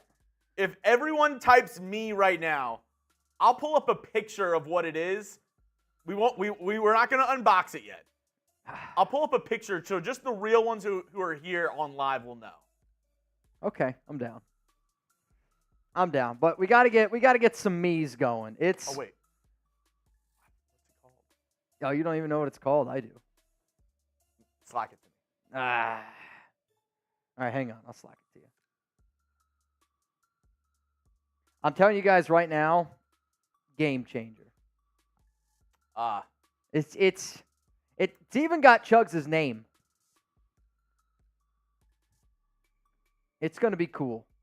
It's gonna be cool. It's gonna lead to a little bit of spillage and a little bit of spewage, but the level of entertainment is gonna be through the roof. Oh, it's up there. It's gonna be through the roof.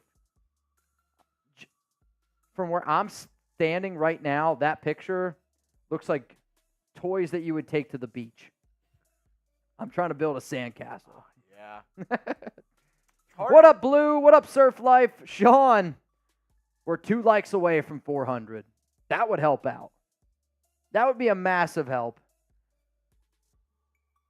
Oh, Sheffy. What up, King? We got 2 Kings, King Schaub and King Sanchez, Gatling Gun. Yoda Jenkins has been here for like 4 hours. I'm pretty sure as soon as I click schedule on YouTube, Yoda was there. He was just hanging out, waiting. How's it going, guys? Hey, how are you? Dude. See, you can see the name in there. That's all right, though. All right, here's the game that we got. That's all I'm showing you. Let's just say dual loser has to chug a beer. I'm pumped.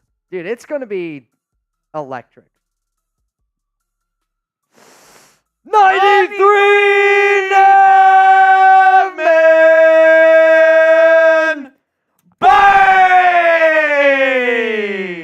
What up, Navman? Which, for those of you that do not know, that now puts Navman in first place in our Bang competition for the month of April. Winner gets a special Raiders Report jersey.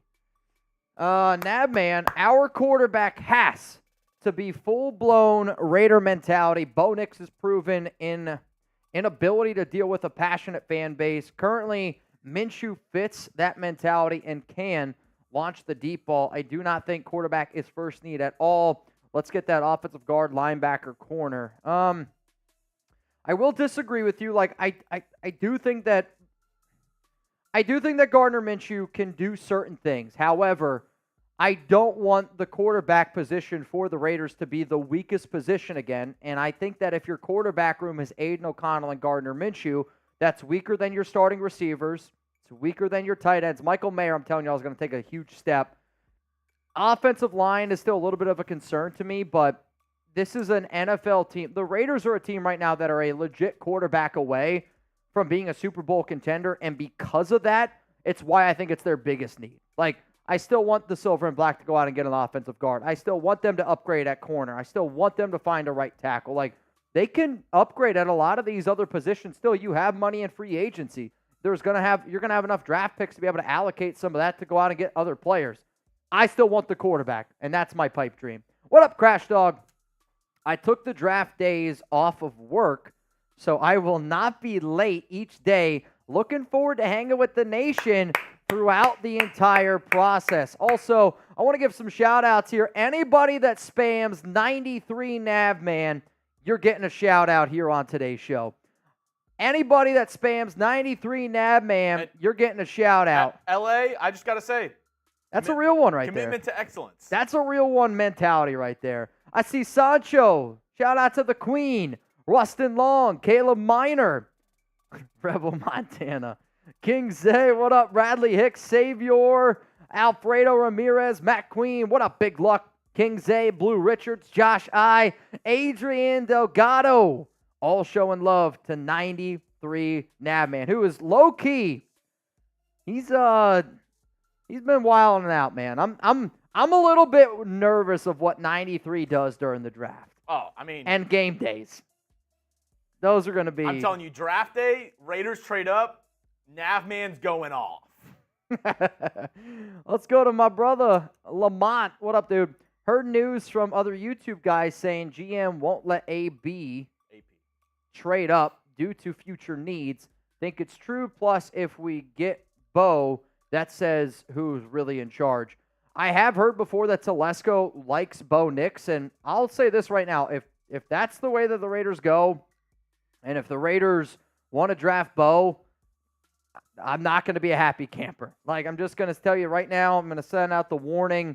It's not going to be a pretty picture. I'll try to create a world that I'm still going to be positive that the Raiders can win, but it's not going to be a good thing. I don't know if it's true, though, just based on what other YouTubers are saying. Like, I'm not saying that they're getting false information, but I do think that at this point in the game, for anybody to say that it's not going to happen is just taking a guess, right? Like, yeah, I there's no way that Telesco has said to Antonio Pierce, there's a 0% chance that it's going to happen. Like, all you need is that 1% chance.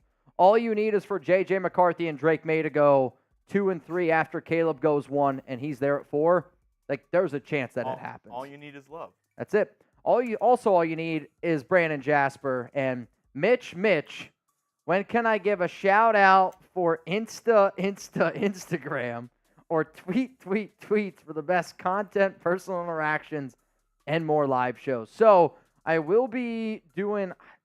I still got to figure out my schedule there, Brandon. My plan was to go live on Instagram tomorrow at 6 p.m. Eastern time instead of locals. But if anybody wants to check that content out, at Mitchell Renz 365 is where you can do it. And I hope that hopefully y'all are there because, like I said, I really want to try something new tomorrow. Guest starring Chuck. Maybe. It depends. It depends when I go live on IG because tomorrow. And his moose knuckle. We could get him on. I have an event at 6:30 with Alex that I can't be late for. Yeah, you do. I do. I just checked my calendar, and it's in there, so I can't miss it. But, Brandon, my plan tomorrow is to go live on Instagram, let's say 6 p.m. Eastern time. I'll go live for like 30 minutes like I would on locals. I'll answer a whole bunch of questions. We'll talk about all things going on around the Raiders. What up, Nabman? Crash Dog is an American hero. Crash Dog is an American. Marine Corps warrior. Everybody's a warrior. Nabman, shout out to all the people out there that have served with us. I mean, we wouldn't be able to do a lot of this crazy shenanigans if it wasn't for you. Raiders fans have more veterans than most other fan bases. I feel like there's not a lot of. I don't know. I feel like there's not a lot of Jags fans that are. I don't think there's a lot of Jags fans. Yeah, period. Yeah, never mind. Like Panthers. I was thinking Jags, Panthers. They just maybe don't have a lot of fans in general. I'm trying to think of certain areas. Like, I know when I went out to San Diego a few times, that area was like very passionate about the Navy. Yeah. Military. That was I mean, there was also a game for the Padres and they were rocking their camo jerseys that day. The amount of it's probably the most American flag camo I've ever seen that wasn't 4th of July or, Veterans Day. I mean, it was everywhere out there. Scheffler. That would be a good day for it because that was a year ago when I made my big splash on here was the draft. I guess I'll save all my bangs for that day. Well, it's not only going to be you, Chef, because there's going to be other ways where people can help you out also on Gut 'em Out Raider more. So it's one thing I want to start doing a better job of here is, we've created this elite group, if you will, of people who really help this show, and I want to start opening it up to people who, can't send in all the super chats and all the money and, people that do watch the show on a regular basis and make it more of a collective team effort for people that watch the show to help other people get in. And it wasn't just my idea. It was Zahn's, it was Ron's, and all the other crazy ones over there on Mount Raider more. From the minds that brought you cheese, boo. Am I seeing it's 93 Navman's birthday? Is that confirmed? Yeah, Navman says San Diego is an insane military base. Massive. There was a lot of people out there. Navman, is that the truth? Today is his Navy birthday. Oh, Navy birthday. Okay. which I'm guessing the day you start. I mean, that makes sense. So is that yeah, I guess the day that you start, like your first day. Mhm. I'll say this. I can remember how nervous I was going to college for the first time. Can you imagine your first day in the military? Dude, I feel like that's like, that's got to be on a whole nother level, man, of just anxious, nervous, got to be wild. Muerte sending in the good vibes. Appreciate you, Muerte. All right, y'all, let's get into the final segment here on today's show. And then after that, we're going to do a duck race, which is a $20 Venmo, and the winner would get $90. Actually, that's cap. Winner would get $100. Wow. Because we just got Martin Eli in this race. And I think actually we just got an update on Rashee Rice. No, we didn't. Rashy. We did not, though. Now, I did see something earlier today that one of the women who was in the accident came out basically saying, like, how shitty it was that they left. Yeah, Because she got hurt, went to the hospital. Her kid was in the car, and that they found cleats in the back of the Lambo / they left with guns and giant bags, which not good. Also, according to TMZ, listen to this. So I don't know who. So this is the whole tweet. Chiefs wide receiver Rashee Rice acknowledged he was involved in the car crash and promised his leasing company that he will pay for the wrecked Lambo per TMZ. Coker tells TMZ Sports Rice fired off a text shortly after the wreck acknowledging he was involved in the crash and promising to pay for the Lambo, which was totaled. So now it's, again, if somebody gets hurt and we don't know anything yet, then that turns into a felony. And if you run away from somebody who gets injured, hit and run felony, I mean, dude, there is a chance that he gets suspended the whole season. I'm not saying it's going to happen, but there is a chance. Why for Yes Inferno should Rashee Rice get suspended at all this season? Dude, I'll tell you. Definitely going to get suspended. Like, there's no way he doesn't get suspended at least 4 games in my book. I think if the NFL can suspend Zeke, correct, on basically the idea that he did something without even it being proven that he did it. Yep. Rashee Rice, with as much information that we have on this incident. Yeah, I don't think he should be kicked out of the league, but he's going to face penalty. He's got to face penalty. What's really going to be interesting is if more information comes out, like of what's in those bags, because for you to, or if, you know, the which that we'll never know. I know we'll probably never know that, though. We've seen other things come out, like what if the guns aren't in their name? You know, like there could be a lot more in this story that we don't even know.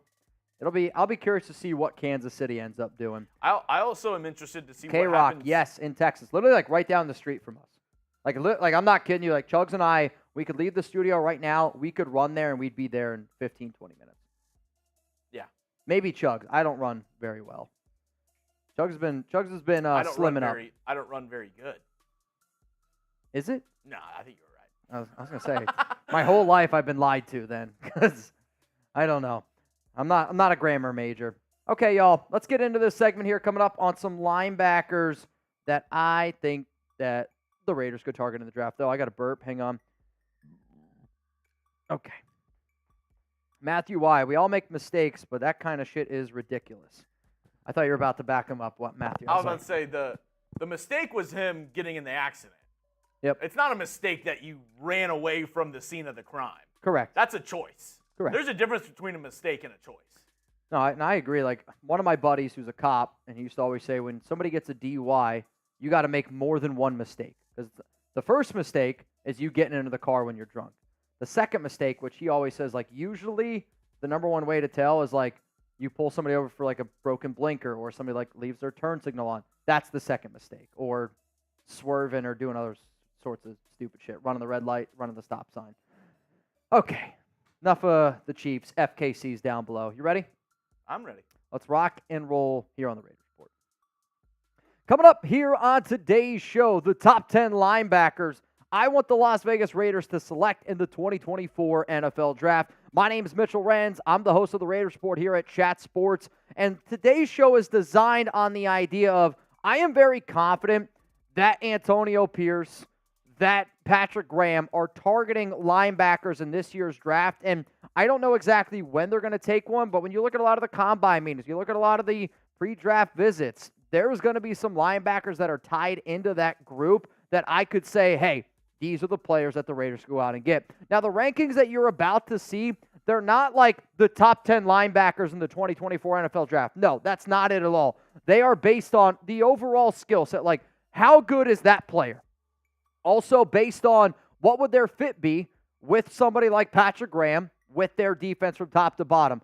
Also, you got to look at projected draft costs. So if there's a certain player that I like a lot more that I think that I can get in round 4 compared to another player that I anticipate ends up going in round 3, that round 4 guy could be ranked higher than round 3. Now, if you want to find draft videos around the Las Vegas Raiders, I promise you we got you covered here. And I'm going to start doing a lot more videos like this. I wanted to start with the linebacker position because Antonio Pierce once played linebacker. So if you're looking for more draft videos around the Raiders, hit that subscribe button. And if you're looking and you enjoyed this video, I'm going to be making more top 10 targets at each position leading up to the NFL Draft, which, crazy enough, is about 3 weeks away.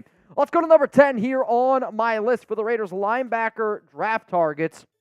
Nathaniel Watson, linebacker from Mississippi State. He's going to come in here at number 10. The reason why that I like him and the reason why that I think it's a good fit is because of the mentality that he brings and the mentality that shows up on film. He is that old school heavy-hitting linebacker with big-time size, and he's going to try to put your dick in the dirt. Like, that's what Watson does. I will say that he's going to struggle to cover in the NFL on a consistent basis, though I did like that you could see that he had some pass rushing ability as an outside linebacker potentially at the next level. Also, Rob Leonard coached him at the Senior Bowl, and some of you are like, well, Rob Leonard, that's the Raiders' defensive line coach. True, but he was the coach at the Senior Bowl for the linebackers, and this is one of the teams that Watson, he was a part of the American team at the Senior Bowl. When you look at some of his numbers, they are pretty impressive, right? Like 12 games played, found himself around the football very often, which I know that sometimes linebackers, tackles, it's kind of an overblown stat. But, guys, I mean, 12 games, 10 sacks, 13 tackles for loss, 137 tackles. That's having a nose for the football and knowing where you're going to be. If you're like, well, Mitch, where could we potentially get him? I see Watson probably going in that round 5, round 6 range, and linebackers typically slide down the board because linebackers are just like running backs. People know that the value for them isn't as high. So for the Raiders, this is somewhere around pick 148, pick 208. I could say that they could get somebody like Watson. Let's go to number 9 here. It's going to be Eichenberg. Not that I kind of wish. There used to be a term that I used to use all the time, and it's a term that used to get used with Gruden. There was a Gruden grinder. Well, guess what? Tommy Eichenberg is a Gruden grinder. Dude loves football. I think he's one of the smarter linebackers in this year's draft class. The problem is he just doesn't have a lot of the athletic ability that you're going to see me mention with some of these other dudes. I do think he'd be a really solid locker room guy on top of that, and somebody that, like, AP's going to love. Somebody that if you could say, hey, I want you to sit behind Robert Spillane, learn behind him, because, like, Robert Spillane is a good athlete, better than what Eichenberg was coming out of the draft. But, like, Eichenberg, if he really dives in and has that, like, mentality of first guy there, last guy to leave, like, he could hang around. I also think worst case scenario, he's a really good special teams player for the Raiders. And when you look at some of these teams that are able to take that next step, like, you also got to be able to find solid linebackers, solid special teams players. And over the past 2 seasons with the Buckeyes, he showed that he is one of the more dominant linebackers in the Big Ten. For that reason, if the Silver and Black were to target him in round 5, round 6, I think that's the area that you do it. I'm not sitting up here saying I'm taking Eichenberg in round 4. I'm not taking him in round 3. This is a later round guy that I would be okay with the Raiders taking because of all the other intangibles that he could bring to that locker room. So here's my pinned comment on today's show. And this is the number one question that I want you to answer, because when you talk about linebackers, we talk a lot of the positions here. Like, point blank, you're not going to be able to get anyone. But what I do want the Raiders to do is target a certain round, because in this year's draft, there is a certain round that I think there's a lot of really talented linebackers that I would want the Silver and Black to go out and look at. So you're about to get hit with the YouTube ad break. Scroll on down. Which round should the Raiders target a linebacker in this year's draft? This year, I want the Las Vegas Raiders to target a linebacker in round 3. Would like them to get a linebacker in round 4. Now, there is one guy, and it's the dude that's ranked number 1 on my list, that I'd be a little bit willing to bend those rules for. Let's go to number 8 here. It's Tyrone Hopper, and solid linebacker coming out of Mizzou. Another dude that is just a hard-hitting, old-school type of linebacker. And I'm having a lot of confidence in Patrick Graham. I have a lot of confidence in Raiders linebacker coach Mike Caldwell and this group to get the most out of a player. I will say he's more of just an off-ball linebacker. He's got the length that you like. He's got some solid speed and the agility that Patrick Graham is looking for his defense. This dude needs a lot of work, okay? And if I didn't trust this coaching staff the way that I do, this probably be a player that I'd say, you know what?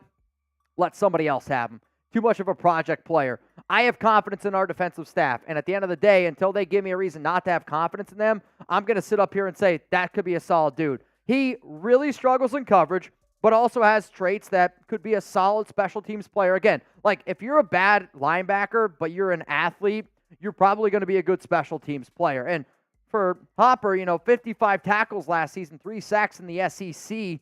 If you were a coach that has a lot of confidence in himself and you're like, you know what, I got the right coaching staff, I got some past players, I got some good teachers, then this is a project that you would look at as a project player. Somebody that, could I turn him in to somebody like a Willie Gay? Could I turn him in potentially to a 3-down linebacker? Because if you can get it to click up here for him, he has the athletic ability. Like, I think Amari Burney is a really, really good athlete.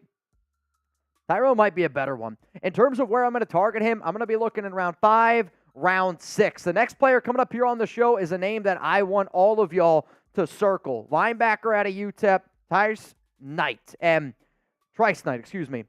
when I think about what this guy can bring to the table, it's another small school dude, but has connections with Rob Leonard based on their time from the Senior Bowl. And this was one of the dudes that I got some notes from some of my people that were at the Senior Bowl, and they were like, this is definitely somebody that all Raider fans should circle on draft day. He's a tackling monster, and he doesn't have all these athletic traits that you look for, but sometimes I just want to be able to find a guy that knows exactly where to be. And, the comparison I'm going to make here is Robert Spillane, where I don't think anybody thinks that Robert Spillane is the best athlete that the Raiders have at linebacker. Hell, Divine Diablo is a much better athlete than Spillane. But Spillane has it up here, and he was always in the right place at the right time. And when you watch Knight on tape, I get it. It's at a lower level at UTEP, and even though he's got average speed, and then he's a below-average man in cover talent, his ability to just know where the football is, I think it's just one of those things that you can't really teach. 15.5 tackles for loss is unbelievable. 4.5 sacks, 7 PBUs, 84 tackles this past season. Like, it's somebody that, yes, you're going to be probably taking a little bit of a chance on overall from top to bottom, but if it's somebody that you are confident in and in their ability, I also want to say that 84 tackles might be solo tackles. I want to say total tackles. He was at 140 in total, which, yep, all right, yeah, that's true. But at 6'2", 235 pounds, you're looking at somebody, again, that you can target in round 5, round 6. So out of all the linebackers that I've talked about, some of you are like, well, Mitch, you've only given me round 5, round 6 targets. If I'm going to target somebody in round 5 and beyond, right now, his name, it's Knight. Now, I got a few more names, obviously, coming up here on today's show before I get into my top 6, but I do got to show some love to our sponsor, Game Time. $20 off with code CHATSPORTS. I'm going to say it again. $20 off with code CHATSPORTS. That's CHATSPORTS. If you're like, where can I find that code? It's literally all over our company because it is our company name. So anyway, the reason why I love Game Time, buying tickets to your favorite events shouldn't be stressful. Snag the tickets without the stress with Game Time. Download the Game Time app, create an account, and use code CHATSPORTS for $20 off your first purchase. Game Time is the fast and easy way to buy tickets for all music, comedy, theater, of course, sports near you. With killer last-minute deals, all-in prices, views from your seat, and their best price guarantee, Game Time takes the guesswork out of buying tickets. Now, some of the reasons why that I love Game Time is the all-in price is one of my favorite things that Game Time does, because I've recently been telling all y'all, I've been trying to do more date nights with Alex, been trying to do more of like, I don't want to just go out and go to the bar, grab a beer. I don't want to just go grab some food. But, like, can we go to a theater? Can we go watch the Mavericks down here? Can we go watch the Dallas Stars? If we're ever in Vegas, I'd love to be able to go see the Vegas Knights. But the reason why that I love that is because a lot of other ticketing apps, like, you go to buy a ticket, and, you know, Chugs always makes the analogy. Imagine you go buy a gallon of milk, and you're like, all right, this gallon of milk's $3. And then you go to check out, and all of a sudden, it's $6. You're like, how did that happen? And that's kind of why I love Game Time, because they show you the all-in prices. So if it's like, those tickets are $70. When I go to check out, those prices, $70. Like, it is the way that all ticketing apps should be. And I also love that they have event cancellation protection, which, because sometimes you wait till the last minute to get those tickets to then lock in that lowest price guaranteed, even if something were to randomly pop up, you could cancel your tickets, and then you're going to be able to get your money back. So I want y'all to go try out Game Time. Awesome events. Link's going to be available to y'all down in the comments, down in the description of today's show. One more time, in case you were sleeping, I want you to redeem code CHATSPORTS, CHATSPORTS, for $20 off. Download Game Time today. Last-minute tickets, lowest price guaranteed. Let's go to number 6 here on my linebacker draft targets, Cedric Gray from UNC. And out of all these prospects, I would say the prospect that is probably one of the most challenging for me to figure out is Gray from North Carolina, just because there are some people that I talk to and that I trust are like, this kid's one of the best linebackers in this draft.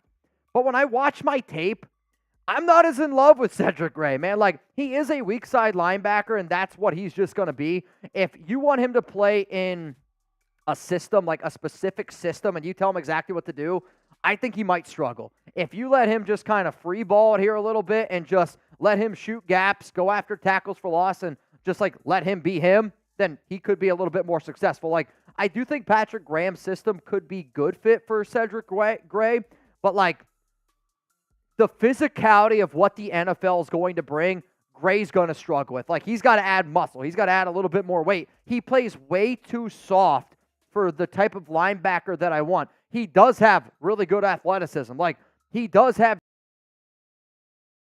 but you could drop him back into man, and he's going to be able to play it and hang with some of these good athletes. But, like, from a physicality standpoint, I just believe that Antonio Pierce, this defense, they want more players that bring that physical, nasty, like, you're going to feel us at the end of the game type of mentality. And when I watch Cedric Gray, he doesn't have that, right? Like, he's a lot more patient at linebacker, and because of that, he shoots the gap well to get tackles for loss. But sometimes when he waits too long, if it's him one-on-one against the running back or him one-on-one, there's a reason why he doesn't have so many solo tackles. He's got a lot of combined tackles. But back in 2023, 121 tackles, 5 sacks with the UNC Tar Heels. I would target him in round 4, round 5. From here on out, this is where it gets juicy. Let's go to number 5 here. I'm going to go with Jeremiah Trotter Jr. out of Clemson. And one of the things that I know for a fact the Raiders are looking for are, can I find players that maybe have some bloodlines in the NFL? And for Jeremiah Trotter Jr., his dad, Jeremiah Trotter, obviously, who spent a lot of years in the NFL playing linebacker. Like, if you're going to be a team like AP, and if you're going to bring in a lot of past player coaches to now coach your team, wouldn't you want somebody that's been bred to literally be a linebacker in the NFL? And when you hear a lot of coaches, a lot of people talk about Trotter, it's just like his football IQ is just ahead of the curve, right? Like, it's almost like he's playing 4 or 5 years in front of everybody else, and he just sees things a lot easier than some other people do. I also know that he's an underrated blitzer, and sometimes when you talk about linebackers, people just expect them to be able to hang back. He's a good enough athlete where he can put his foot in the dirt and get north and south, pin his ears back a little bit, get after the QB. I will admit that if you're going to use him in zone coverage, not the right tools there, and he really, really struggles on tape against play action, which does scare me. Like, if you're going to be in a potential passing situation, I don't know if Trotter's the guy that I want out there on, like, 3rd and 3, where, yeah, they might run it, but if they go to play action, I have a pretty strong feeling that this guy's going to end up getting beat. But because of his ties with his dad, like, that could be one of those determining factors of, all right, He knows what it is to be an NFL linebacker. He's been around it his entire life. He's already going to come in, have that mindset. The other thing, though, with Trotter and why I have him at 5, there are some people that think he might legitimately be the best linebacker in this year's class. He is a little bit undersized for me personally, but where you're going to have to take him, I don't see him falling outside of round 3. So if you're the Raiders and you got to take him at pick 77, like, there's some good value there. There's just other players that I personally would rather take at linebacker, other players that I'm hoping the Silver and Black end up landing at 77. Let's go to number 4 here. It's Edgerrin Cooper, and this dude's upside is massive. He might have the most upside outside of the players ranked at 2 and 1 for me in this year's class, and I'm almost curious if a team looks at Cooper and goes, you know what? I'm going to make you an edge rusher and not make you a linebacker because this guy is physical. He's got elite top-end speed. I mean, you're talking 4.5 40 for a linebacker, which is insane, and a burning desire to get to the football. Like, when you watch him on tape, there's at times, and I know what I'm about to say is going to scare people, but I just want you to think of the comparison. Remember Jonathan Abram, when he saw somebody with a football, it was like, you'd almost like put a blinder over him, and he was just 0 to 100 real quick, and he would try to take somebody's head off. That's kind of what Cooper does, and at times he overcommits and does get beat, and because he's looking for that hit stick, like, think about when you were a kid playing Madden, you wanted to hit stick your buddy, but it also led to a lot of missed tackles, over pursuing, which is like my biggest knock on Cooper. Low key, though, one of my favorite things about him, when he was asked to be a quarterback spy at Texas A&M, he might have been one of the best QB spies I've seen on tape at the college level. So if you're like, you know what, we're going up against a lot of mobile quarterbacks, or if you want to have somebody that can play that QB spy, like, you put him on Patrick Mahomes and you just say, hey, man, don't let Patrick beat us with his legs. I know it's a lot easier said than done, but there's not many linebackers in their rookie year that I'd have confidence in. Edgerrin Cooper would be one of those dudes. In terms of where you're going to have to go out and draft him, probably round 2, round 3. Like, there's a chance that he's the first linebacker taken because of some injury issues with some other dudes in this year's class, but also because I think that you might be able to turn him into an edge rusher. 8 sacks this past season, hell of an athlete. I can't wait to see what Edgerrin Cooper does in the NFL. Before I get into my top 3 linebackers that I want the Raiders to potentially target, for those that do not know, I want you to start interacting with Jeremy and I more on social media. You can DM us. Our DMs are open on Twitter, IG. Chugs is at Jeremy Chugs. On IG, he's at Jeremy_Chugs. I'm at Mitchell Renz 365, literally everywhere. Also, I'm going to start doing some more IG lives on Wednesday, 6 p.m. Eastern time, so make sure that you're tuned in. Number 3 on our linebackers to draft targets video, Junior Colton from Michigan. The reason why I have him over Cooper and over Trotter is based on conversations that I've had with people.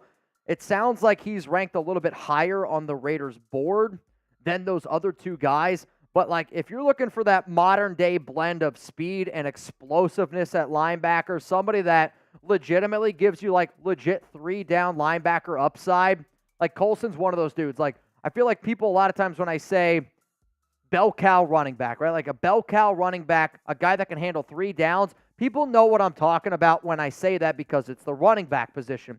I also think for a lot of NFL teams, they want to be able to find that linebacker that's like, if it's first and whatever, I know that he can stop the run. I know that he can go sideline to sideline. I know that he can drop back into coverage, and he can do all those things. Like, that's what Colton can do here. And he does lack recognition at times in blocking schemes where if it's a certain zone read, he might read it wrong, and he does struggle against the run from time to time. But because of his athletic ability, because of his mental sharpness, because of his football IQ, because of all the awesome coaches that the Raiders have on the defensive side of the football, I think Colton would be a hell of a pickup here for the Silver and Black. And when you look at the 15 games that he played last season on the Michigan Wolverines, he also has some experience there of winning a title, playing in big games, which I do think weighs to me. Like, do I want somebody that's played really solid in big games? Of course I do. And the way that this Michigan defense played and rallied to the football against Washington, I mean, there's a reason why this guy is going to be somebody that goes in round 2 and in potentially round 3 of the 2024 NFL Draft. He's 6'3", he's 250, he can move, he can be a 3-down linebacker. Sky's the limits here for Junior. So now my question is this. If the Raiders were to draft only one linebacker, who should it be? If I started the show earlier asking you what round should they draft one, now if you got the pick, Telesco and AP said, hey, sit down right here, right next to me. You get to pick one linebacker. Who should it be? For me, there's two names that come in mind. There's the linebacker that I'm about to talk about, which I think is the best value because I think you might be able to get him in round 4. And then the guy that's number 1 is the guy that I'm all in at the linebacker position for the Las Vegas Raiders. Let's go to number 2 here on my list. It is Trevin Wallace from Kentucky. If you believe in Antonio Pierce, if you believe in Patrick Graham, if you believe in Rob Leonard, if you believe in Mike Caldwell, then I want you to believe in Trevin Wallace because he might be the best athlete in this year's class, not ranked number 1 on my video. I mean, he is an explosive athlete who can get after the quarterback, and I think worst case scenario, he's a really good special teams guy. I'll admit, you don't take a linebacker to play special teams in round 3, round 4. It's not something you do. You're taking a linebacker there in hopes that he can materialize and be a really solid player. Like, I know Divine Diablo did not materialize, but his play recognition and football instincts, they're lacking. And that's when, to me, that's what's lacking. If you can coach him up and be a good teacher and have him learn some of the basics of what it means to play linebacker in the National Football League and allow him to be the athlete that he knows that he can be. And if it clicks, look out. Because if it clicks, the NFL is going to be like, how did we miss on Trevin Wallace? Rob Leonard coached him at the Senior Bowl and spoke nothing but very highly regarded words about this young man. He was very good at the Senior Bowl. He crushed the NFL Combine. It is not a matter of is he a good enough athlete.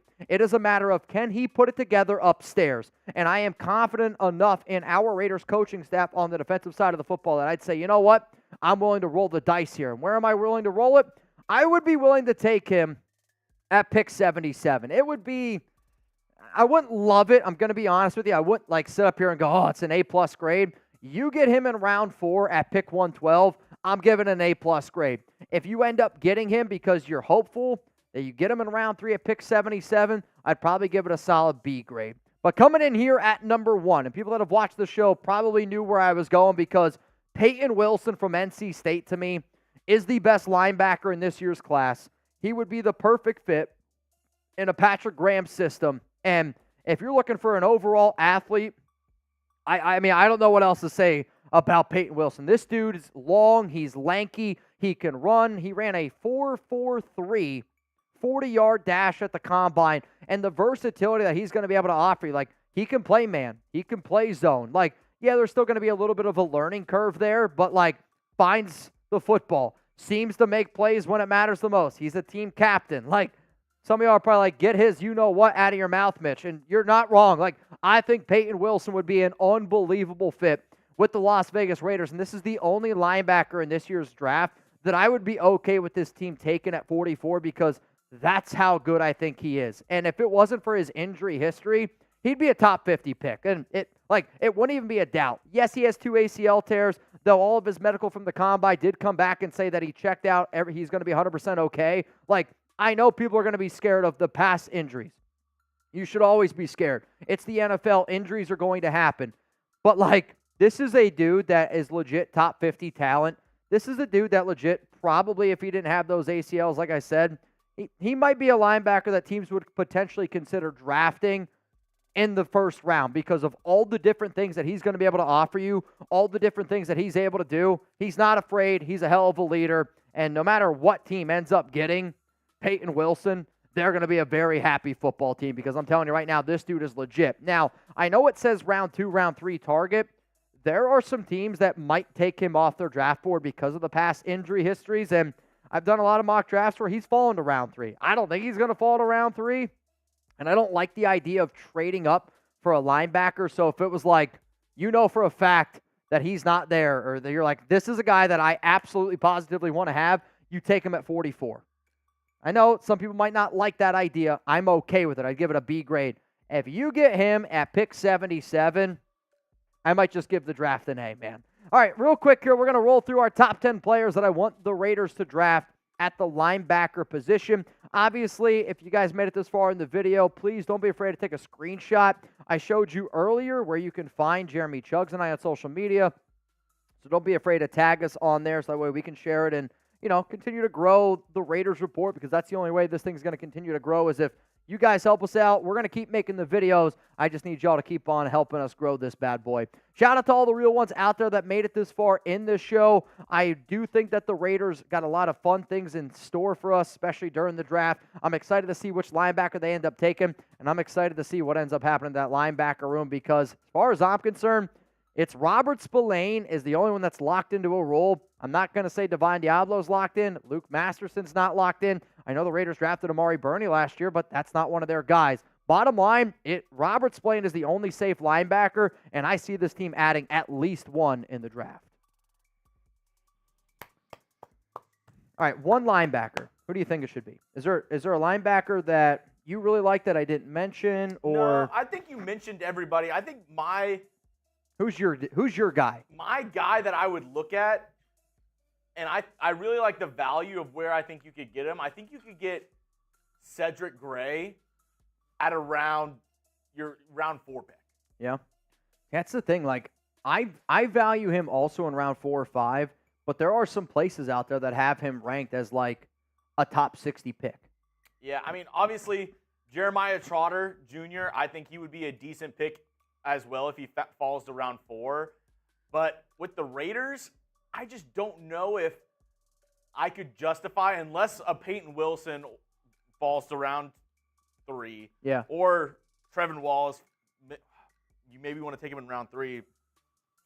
I just think there's other positions that the Raiders could capitalize on in the first 3 rounds. That's why I would go Gray or Trotter in round 4 if they fall. Yeah. I think you were dead on the money. Round 4 is the sweet spot for the Raiders at linebacker. And that's where I'm hoping that somebody like a Trevin Wallace, I just don't even know if Trotter falls, but like that round 4 area is the area that I would like one of those guys to go. I like Edgerrin Cooper, but I agree with you. I think he's a better pass rusher than he is a linebacker. I think there's going to be a team that views him as a true pass rusher, and they're going to be like, do you want to be a pass rusher? And he should say yes. He reminds me, which the comparison, obviously it's not the same. He's not going to be that level of talent, I don't think, in year 1. He reminds me of a Micah Parsons type player where he was linebacker, came into the NFL, and then they were like, this dude's a way better pass rusher than he is a linebacker. I can remember I was on a show with Graf and Sanjeet. This is a long time ago. And I was like, whatever team picks Micah Parsons, if they turn him into an edge rusher, they're going to love that pick, because that's what he should be. And when you have an athlete like that, let him be an athlete. Don't let him think too much. Let him be an athlete. And to me, if you told me, hey, Edgerrin, you're going to be a QB spy or you're going to go after the quarterback, he's going to do really well at that. I think they use him in a Micah Parsons-esque role where he's edge rusher, plays a little bit of off ball, plays some QB spy here and there. Yeah. Now, for the Raiders, if you get a guy like Edgerrin Cooper, I think him on Patrick Mahomes being a spy would be pretty interesting. It would be funny. It'd be fun to watch. I hope it would work. I'm not going to base off. That's a tough ask. You know what I mean? Like, you're asking a rookie to QB spy the best quarterback in the NFL, arguably one of the best quarterbacks that have ever stepped foot on the field. Raider Muerte sending in the good vibes. And then I see my man 93 Navman. TK. Raiders! Shout out to my man Navman, which means the only thing that we have to do is a duck race. Yep. All we have to do is do a duck race. $20 Venmo to get in. Your final chance. I'm going to send Jeremy all the names here because we did just get a few more. Oh, wow. I see Raider Sancho is in. I see Jamari Murray is in. I see, I'm going to call you, I can't pronounce the last name, Trevor G in. So 13 people are in, which means winner goes home with $130. 20 to get in, winner gets 130. Not bad. You ever just see somebody's last name and you're like, that's. Today I was talking about that offensive tackle from BYU. Oh, Christ. And Cullinoli helped me with the name. Cullinoli. We got a reunion. The Falcons are signing former standout defensive tackle Eddie Goldman. Comes out of retirement, making a comeback. Don't call it a comeback. Falcons just signed a retired football player. Title. You're welcome. Refresh my phone. I got a few more in here. I see Rustin Long is in. And then Jason E.B. is in again. All right, Chugs. I'm going to send you this list here real quick. Sending it. I'll send it to TV. We got 15 people in, which means winner gets 150. Winner gets 150 doll hairs. 150 doll hairs. We'll see, man. And we're doing our March Madness races, y'all, on Friday, just so you guys know. We're in our Final Four. It's kind of insane. I can't believe we're in our Final Four. We're going to do 2 races on Friday. And then I say we do the final race that Monday when the national championship game is. We were going to go live for the Natty for the basketball game, but we were only going to do it if Houston was in for Chugs. Now we also didn't realize it was at like 8:30 at night. Yeah, that's true as well. It kind of screws us. I was like, oh, national title game, most, prime time games, 6. Sure. 8:30 start time is wild. Is it Eastern time or? I think it's Central. I think it's starting at 9:30 Eastern time. Really? Dude, I think so. Hang on. Let me I just find that hard to believe. Let me look here. I'm seeing time is TBD. It says Monday. No. Here we go. Look on ESPN app. 8:20 p.m. And that ESPN puts it in Eastern. my time, Central. Central time. You're right. Yeah. I just find that hard to believe. You're going to start the Natty at 9:20 Eastern? No way. There's no way. That's why I was like. I mean, we'll see. That's wild. That's insane. Also, Navman wants a boot. I don't know. Also, me and Mitch have our first basketball game that night. Oh, that's our opening night. Wow. Well, I'm not going to miss the Natty. I mean, you're going to miss the national championship game? Not the women's. I'll miss the men's. Oh, actually, speaking of the women's, I'm pretty sure it was the most watched game of all time. Yep. Most watched women's game of all time. You were part of that, Mitch. 12.3 million viewers. Most watched women's college basketball game of all time. I also had my second most viewed tweet of all time around that. Really? Yeah, first one being a dude getting knocked out of the Stars game. And it's not close. It's not even close. I mean, that's got to have, 10 million views on it at this point? I unpinned it from my profile just because I was pinning other tweets and doing stuff for us. But, dude, it was – yeah. I could probably just search Stars. I bet you I could look up Jeremy Chugg's Stars and it would come up. I would imagine. Jeremy Chugg's Stars. That shit's coming up. All right, y'all. Winner of this race is going to go home with $150. Though we did just get one more entry, Jeremy. I need you to enter Aaron Y.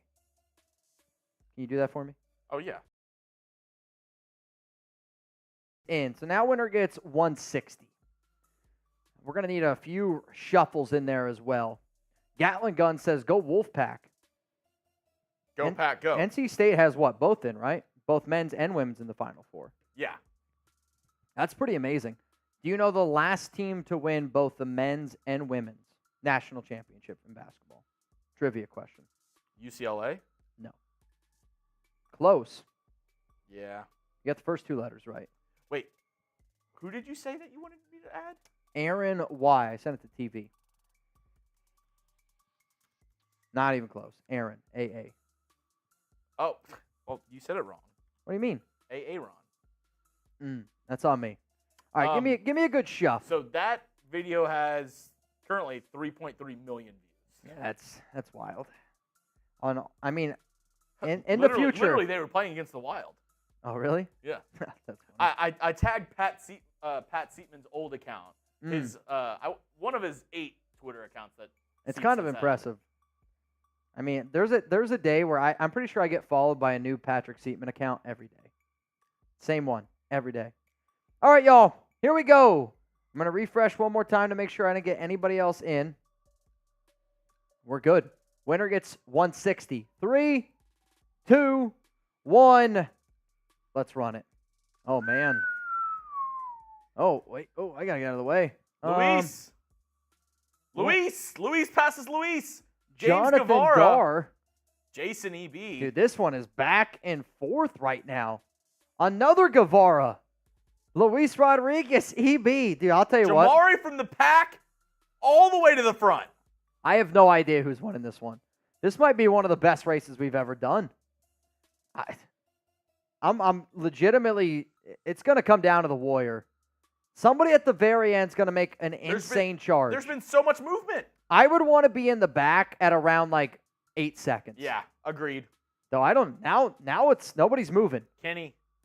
Right now, Kenny Hoffman's What if it just stayed this way till the very end? I like where Jonathan Dar's at. Look, Jonathan Dar creeping up. Jonathan Dar from the back.